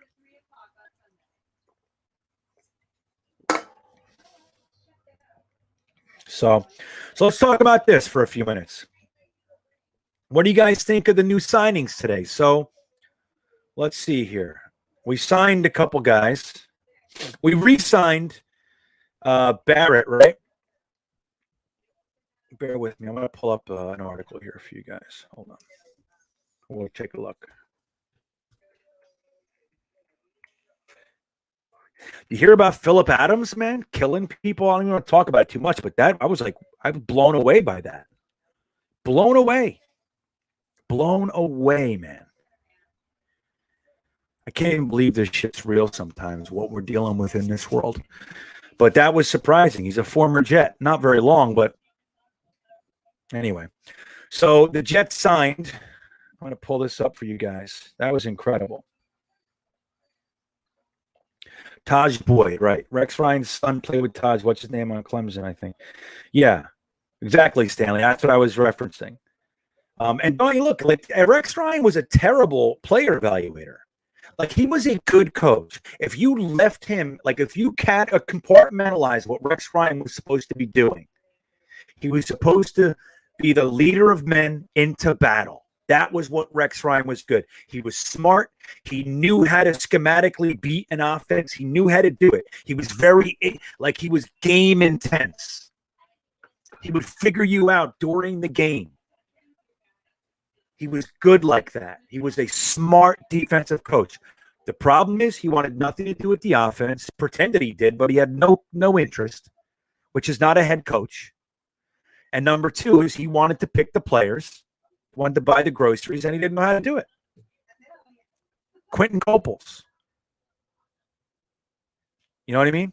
D. Milliner. I can't believe I'm not remembering his name. I just had it. The safety. You know what I mean? Calvin Pryor. Like, I mean, it goes on and on and on, man. Like, these are the Kyle Wilson. These are our first round picks during the Rex Ryan era. You know, Muhammad Wilkerson. He was a good player for a couple of years, but what's with all the D tackles, dude? You know why? Because Rex Ryan's a defensive line coach. So he's grabbing defensive tackles and safeties, and that's all he drafted. And he didn't know how to do it. He was taking guys he didn't have to do. The guys like Brad Smith, Jericho Cotchery, Sean Ellis, all those guys were here already when Rex got here. Darrell Revis, they were all here. You know? Yeah, get Bob. Brady was drafted in the 6th. Maybe that was the shot he was taking, huh? It's just that Taj Boyd was cut that offseason. It was a gimme. It was a nicety for a friend of his son's. The Louisville Slugger, right? He's not obese anymore, Markopoulos. Fat Rex was fine. Skinny Rex was the problem. Fat Rex was a good coach.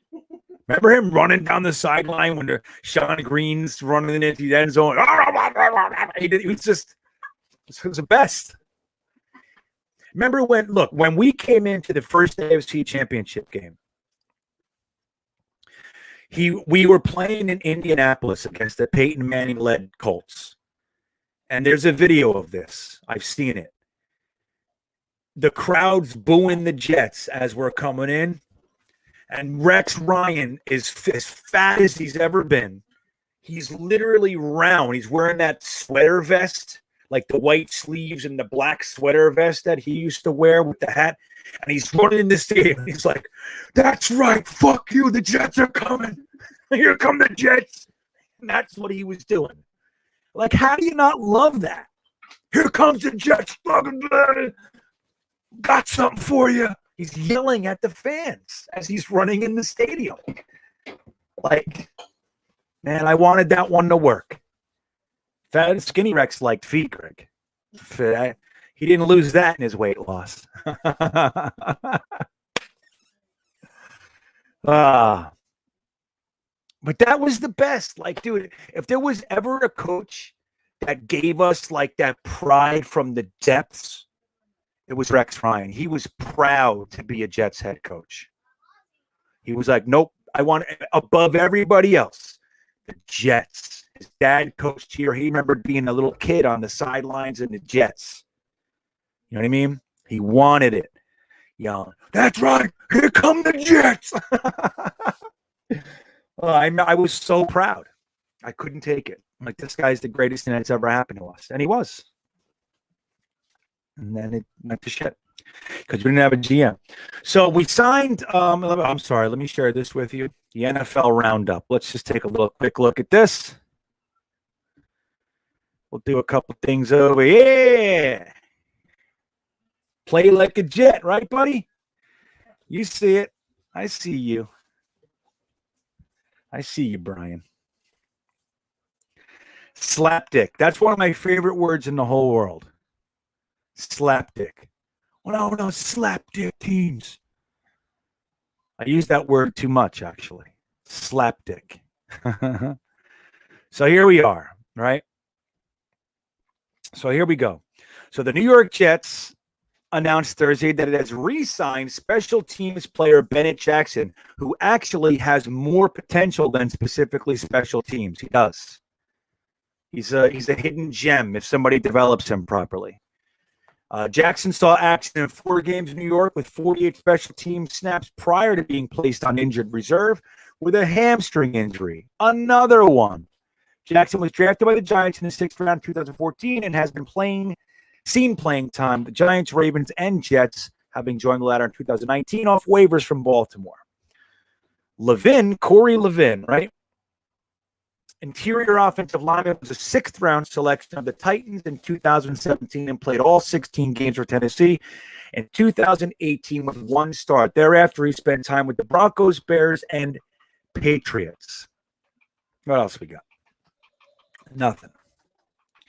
So, any thoughts on these guys? I mean, I'll tell you, I'll tell you, it's just basically these are number one, you got to have special teams guys. Barrett's been on the team. Boyer probably likes him, and Boyer should get a few guys too. You know, we got him Justin Hardy in the free agent class, so that's good. One of the better special teams guys in the league. Gave him a gem, and you got guys like Barrett. You know that look, you keep some of these guys around. You know, you gave him the chance to test free agency, see what's out there. See what you got. See what you can come up with. Nobody offered him very much, whatever. So he's okay. I'll bring you back. Like that's the cool thing about this stuff. You know, you let guys test free agency. Then when they come back, they're appreciative. They're grateful. They're not sitting there resentful, thinking they could have got a better deal, you know, somewhere else. You know, I saw on Jetnation today somebody was saying that this is concerning. That signing Levin is concerning. Signing Levin and the other guy. What the hell's his name anymore? I can't. I fried out. I don't know who was playing safety on the cover zero play, Brian. I know that Lamar Jackson was. I know that the play before Marcus May got burned, and Carr just missed the pass, which is why the cover zero blitz happened in the first place. Because we proved we couldn't cover the Raiders. That's the thing. It's a funny thing about that play. It's like, yeah, I hear you, and we don't have to dig up old wounds or anything. But let's not forget the play before he had a different package in, and we got beat. Which is why he said, you know what, I'm not going out like that. I'm going to crush this guy. And he sent everybody, and they got blocked because they suck.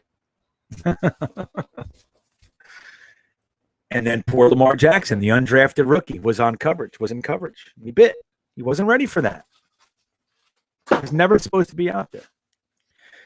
But yeah, so anyway, the two Feeney, right? The other guy's Feeney. So we got Feeney and Levin.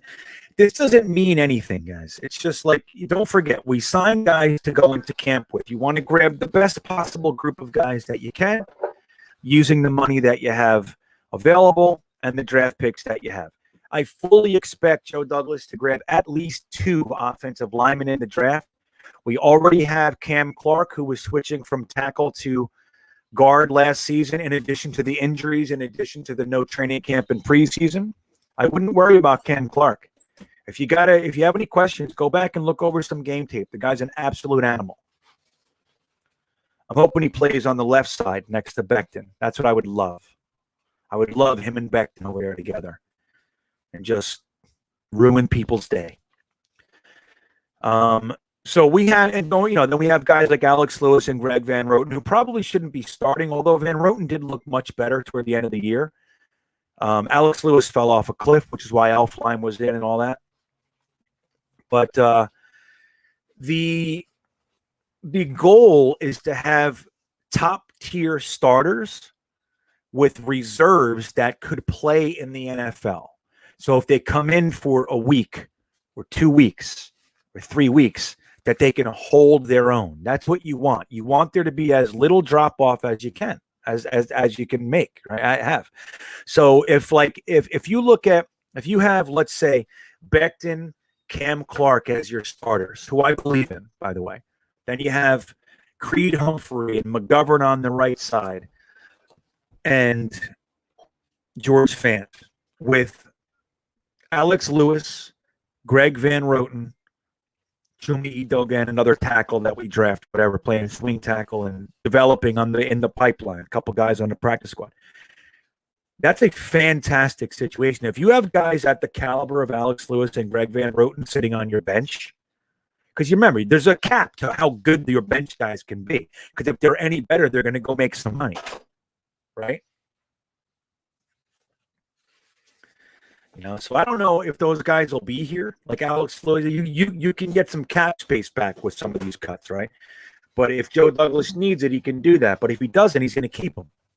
Because if you don't need the money, you can keep those guys, because like I said, to fall back to our starting offensive line last year as your second tier, that's not a bad place to be. Those guys can play in the NFL. Alex Lewis started the season very hot. He looked good. Greg Van Roten started he had very big problems.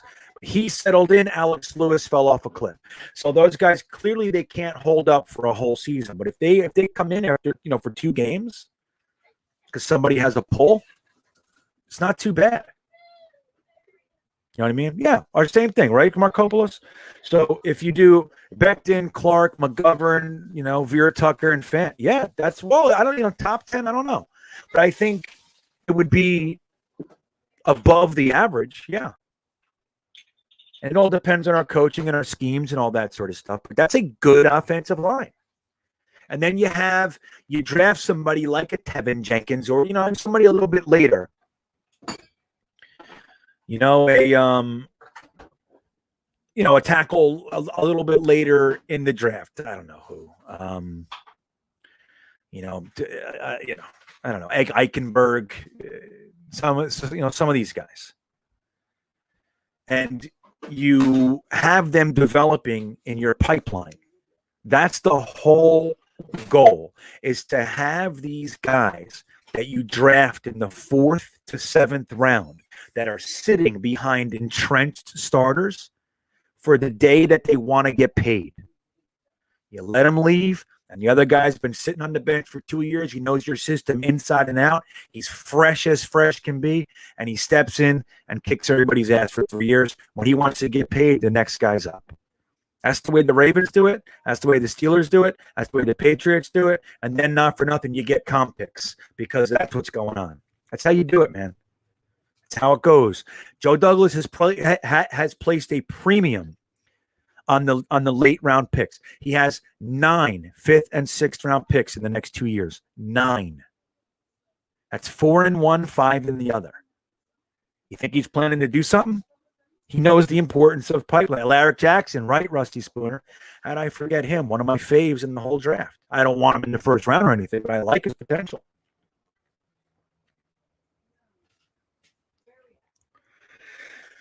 Maybe Brian, but I think his play, we can see his play dipping anyway on top of that. So, and then there was the injury too. The injury was real. So, but I don't doubt that prohibited his return. You know what I mean? But Alex Lewis was having some big problems at the time. Who wants an offensive line? A good offensive line. We need a dominant offensive line. I think that's what we're talking about, blue collar builds. You're doing something we call splitting hairs. Splitting hairs, blue collar builds. You know what I mean? I'm with you. That's what we want. But the thing is, like, everybody wants to jump over the whole lake in one leap. It doesn't work that way. Like, Joe Douglas needed to tear this down and start from scratch. We had to fill 5 offensive line positions last year, right? 5. And the depth. He drafted a few. He signed a few. He brought in 8 offensive linemen last year, and he found and filled 3 positions: left tackle, center, and right tackle. It's not a bad offseason. Sure, he took some swings at some other guys they didn't make. It's okay. If he can fill the other 2 this year, and it starts off good, like, you can't expect your offensive line to be dominant from the word go. I agree with you. I do. It's just not real. If it happens, great, but it's unlikely. Offensive line it's more contingent upon chemistry than any other group on the field. Even quarterback and wide receiver progress faster than the offensive line gelling. It takes time. It does. You got to have good coaching. You got to have good players. You got to have good schemes. You got to have good support, good development, and you got to have no injuries. It's a lot goes into the offensive line. But I don't disagree, blue collar builds. Hopefully that's a company. Everybody use blue collar builds for your building pleasures. Is that right? Is that a company? I hope it is. Get you some love. All right, who we got? Thank you, Ron Luizo. Thank you for the super chat. The San Francisco interior offensive line has never had any special talent. They are just mobile and well coached. Jets may be taking the same approach. Yeah, well, it's not a bad point. I think the really important thing to remember is that it's predicated on athleticism, which is where George Fant is going to really excel. A guy like Connor McGovern is going to excel. A guy like Becton, as big and strong as he is going to excel. Cam Clark, I wouldn't call him athletic, but he doesn't lack athleticism. You know what I mean? He was known more for his mean streak and his road grader, but he could fit in as well. Don't forget, he's already changing a position from tackle to guard. We underestimate that a lot of the time. But I think it's not always so easy for everybody to switch from one side to the other, or just to go from the outside to the inside. The footwork's different. The handwork's different. The responsibilities are different, but yeah, and that's the thing. It's the same thing with the running backs, right, Ron? It's like it's very, a lot of the time, like, you don't need different schemes are dependent upon different positions to have certain levels of talent. Like, if you look back to the 90s, man, the Shanahan offense has taken 5th, 6th, 7th round undrafted free agent running backs and made them stars. It's been that way the whole time. Kyle Shanahan did the same thing. So why would we use a premium pick when he knows how to take a 6th round pick and make him look like a premium pick? You know what I mean? So the same thing might apply with the offensive line. Now, if that is the case, it would bother me at first. It would. Like, if we don't use pick 23 or 34, like if we go cornerback or edge with 23 and don't go O-line with 34, I'm going to be upset. I'll wait and see what the 66 and 86 picks look like, but I'll be upset. I will. I'll be disappointed. I want one. I want it. It's what I want. But if this holds true, this could be the same logic that Ron is talking about here. It's that we don't need to use that premium on this position because the guys at 66, 86, and 102 are going to be, we already have a good idea that those guys are going to be just as effective as the guy that we pick at 23. You know what I mean? So use 23 on a position that you can't do that with, like potentially cornerback or edge or maybe wide receiver, maybe tight end. People say tight end's not a premium position. Maybe not. But if you already know how to make people like running backs and offensive linemen into guys from the 3rd round and on, but you can't do the same thing with your tight end. You need one in the first 2 rounds to do it. Maybe you'll see that going on. Maybe you see Brevin Jordan as a Jet. Brevin Jordan would be perfect alongside of Croft and Wesco and guys like that. Perfect. I love Brevin Jordan. I spent some time watching Brevin Jordan again yesterday. I'm telling you, I couldn't think better of him.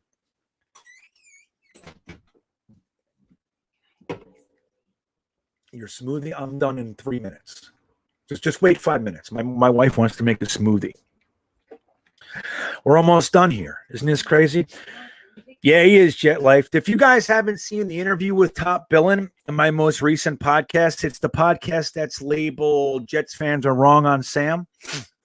If you haven't seen it yet, skip right to like 26 minutes if you don't want to hear all my stupid shit, and get right to the Top Billin thing. It's a great interview, man, and he's a great time. Let me tell you, and he knows what he's talking about. We get into Chris Herndon quite a bit. And it's going to be eye-opening. If you have thoughts on Chris Herndon and what he's going to do, Top Billin's Murph Baldwin has some thoughts for you. And he used to cover him down in Miami in college. So he knows him quite well. You know what I mean?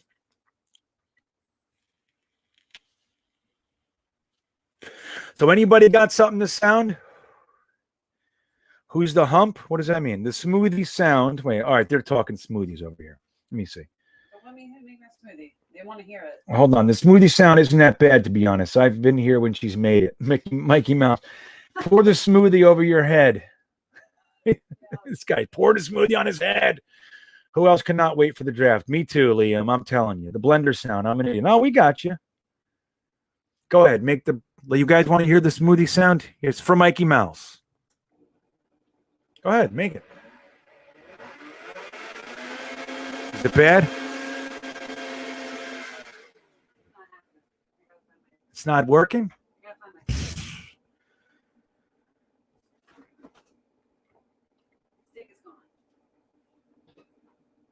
Well, JC, that's what we're just talking. Here's what wait a minute, let me see something here. Sorry. Bear with me. Whoopsie daisy. So, all right, sorry. The thing on Corey Levin is that he's versatile. He hasn't started very much. He's the epitome of what you would call a journeyman. Okay. But he's a camp body.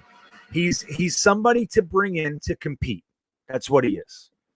He's competing with Feeney and Alex Lewis and those guys. That's what he's doing. So I think it's good. I wouldn't get too excited one way or the other, but he's bringing in bodies. That's what he's doing. He's bringing in beefcake.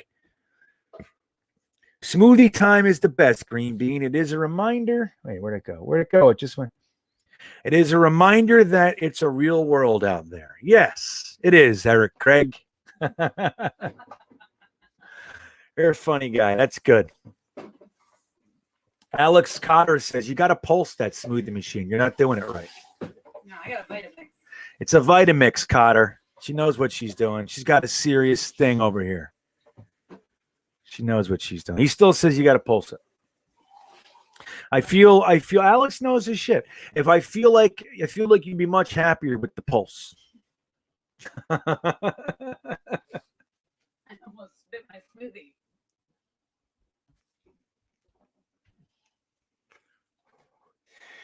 Defense scores a touchdown before the offense in week 1. Maybe, swing maker. Wouldn't that be funny?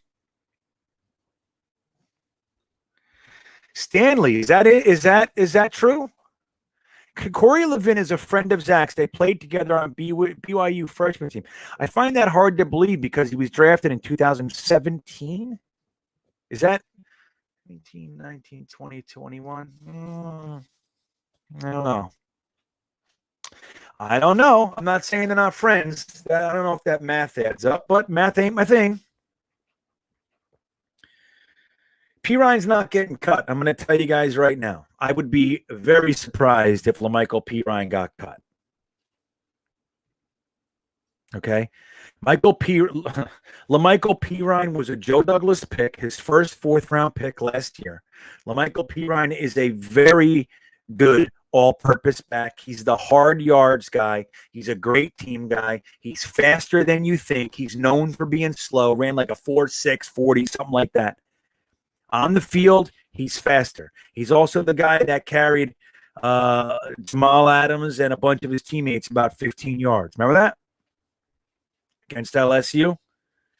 He's never going to light the world on fire, most likely. But he runs hard, he runs straight, and he's faster than he looks. And he's got push behind him. I'm telling you, Joe Douglas likes him. I like him. He's not, like I said, I never would look at LaMichael P. Ryan to be my feature back. It's not who he is. If that's what you're doing, it's because things are going wrong. But as your third back off the bench, even second back off the bench, he's a damn good player. He's a good football player, and you need those guys around. Ty Johnson, though, let me tell you something. That guy has potential to be more than he looks. So does Josh Adams. I like both those guys. Tevin Coleman's just a vet. He's the vet in the house.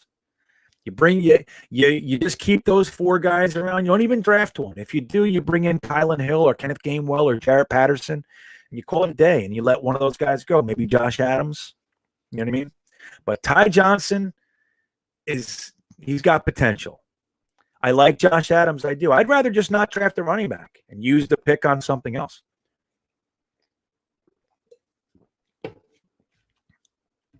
Liam, what I would say is slightly above average at everything.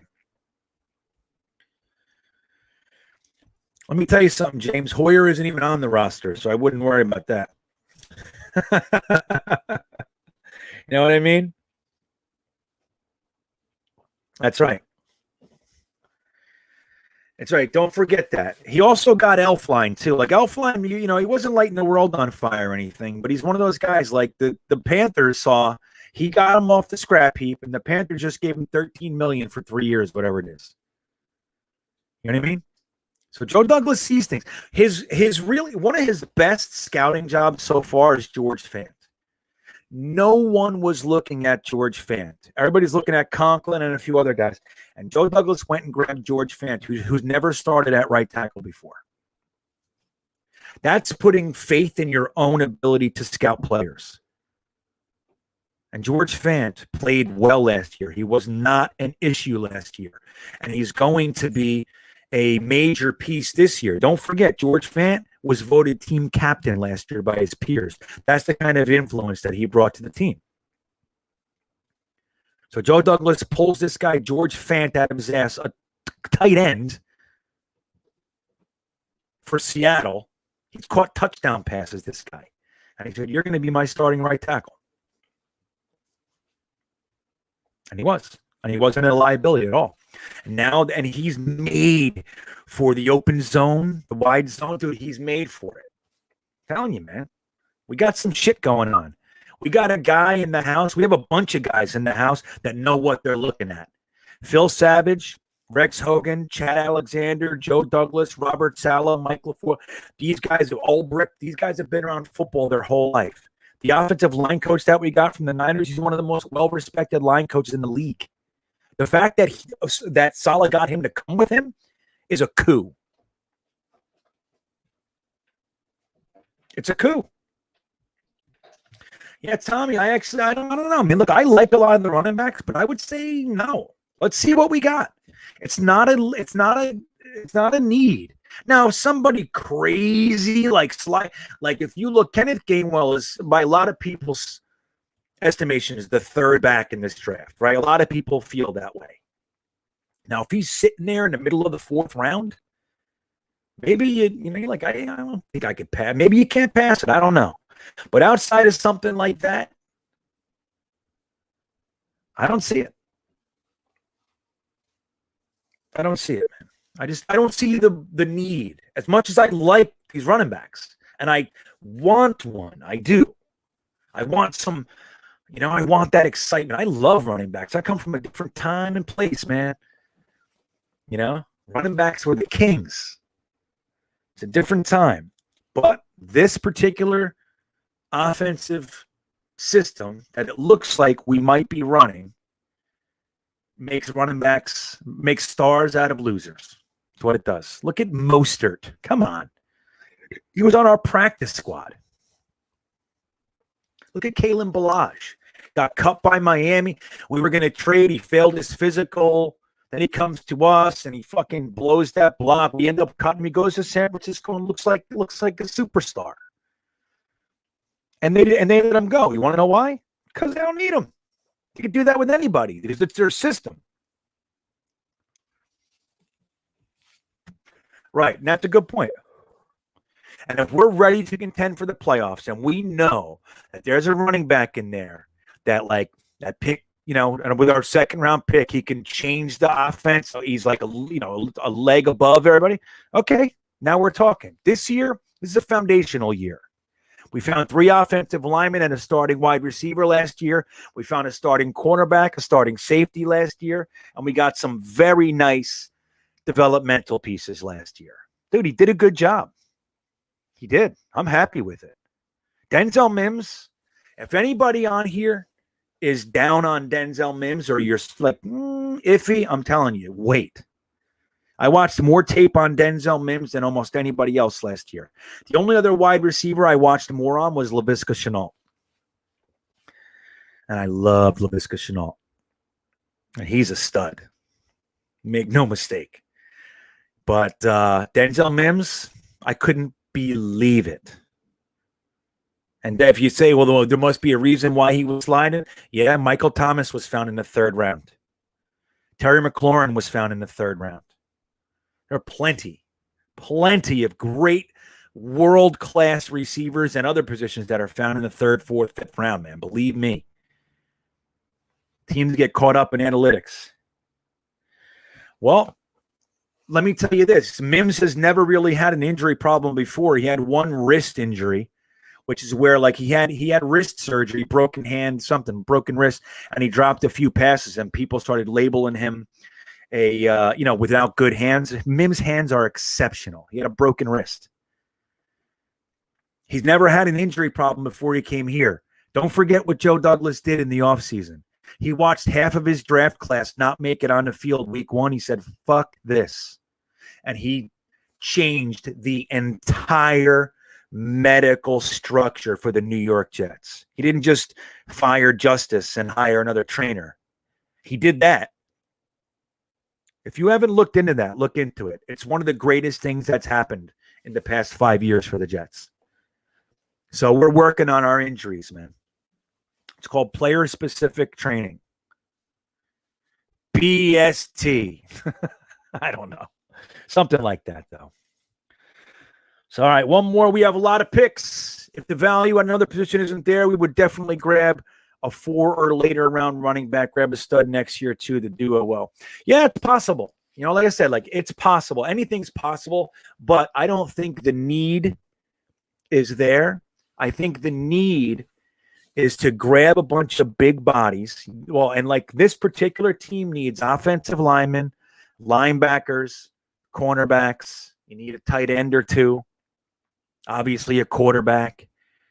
Running back, I don't see as a need.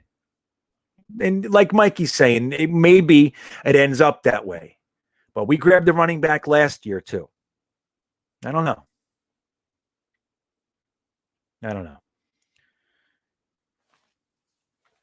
Tommy, it was both. It was Gase and Darnold last year. There were plenty of times Mims was staring at Darnold wide open, and Darnold didn't let the ball go. I don't know why. Yeah, I'm not saying, Jet Life, you're right. I'm not saying Gainwell isn't great. I'm just saying he's not a need, especially when Ty Johnson and Josh Adams and LaMichael Pirine and Tevin Coleman are already here. See what you got in your boys. And use the picks on the foundational pieces like offensive and defensive line and linebackers, and bring in the big boys. Bring in the big boys and bring in the pass catchers, man. So, all right, guys, it is 10:12 at night.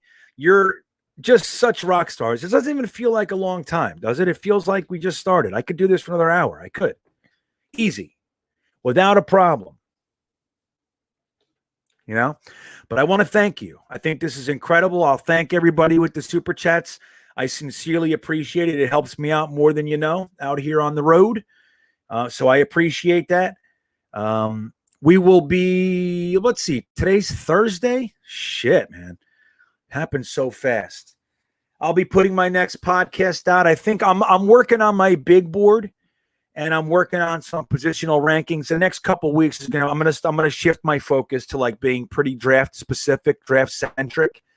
So hopefully that's of interest to you guys. I'm doing a lot of work on it, man. So I hope it helps. I hope it adds to your evaluation process and to the fun before the draft. It's like somebody said earlier, the draft can't come soon enough.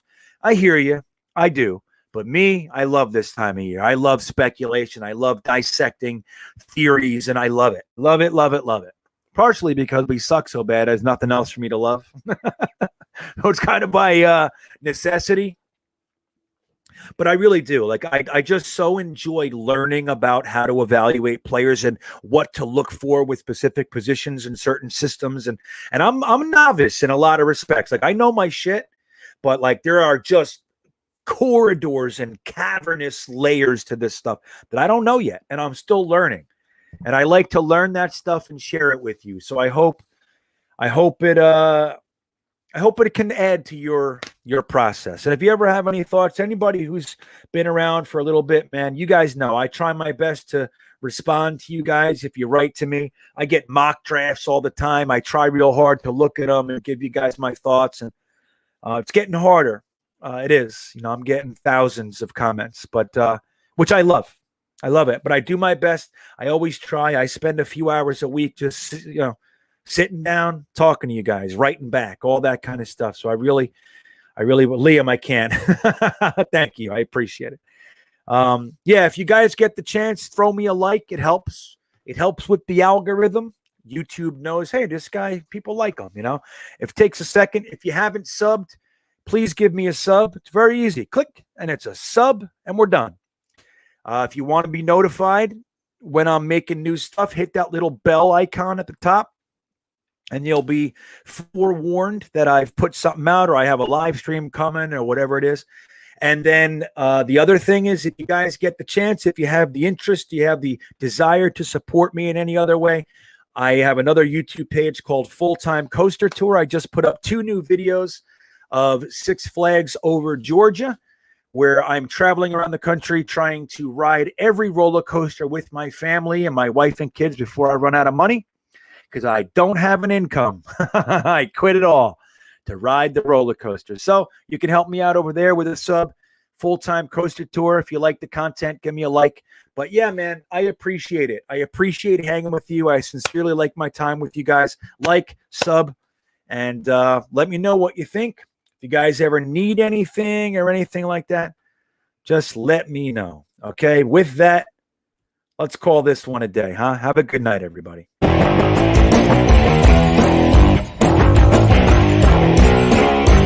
I love Jets fans.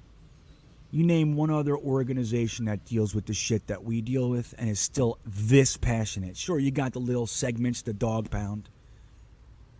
But look at the Patriots fans. They just had 20 years of there are kids, there are 20, 21-year-old, 25-year-old people in this world that are Patriots fans who have never known losing.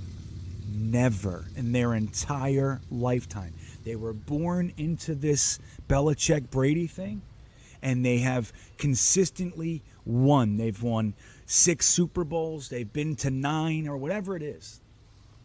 And then when they didn't get in there, they were the AFC Championship game or the semifinals or whatever. And what happens the year that Tom Brady leaves? Dude, you have droves of people leaving the Patriots. These are diehard Pats fans. This is what they have. Diehard Pats fans going to be Tampa Bay Buccaneers fans. Why? Because I'm a fucking fan of Tom Brady. Bullshit. What is that?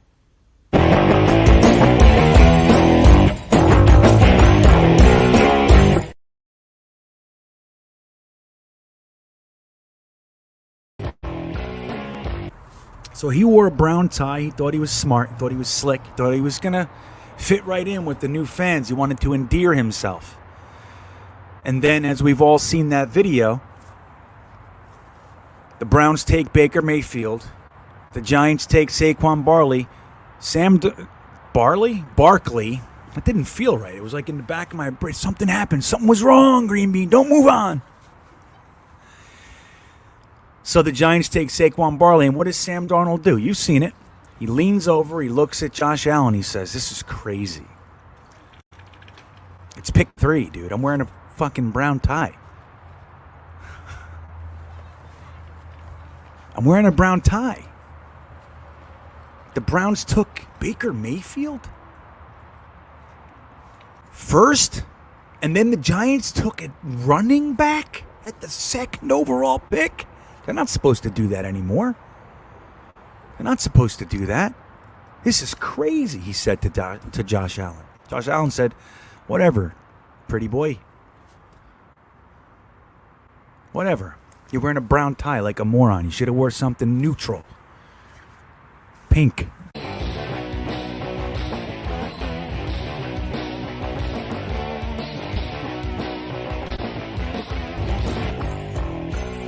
Hired him, replaced him with the next hot coordinator in Todd Bowles.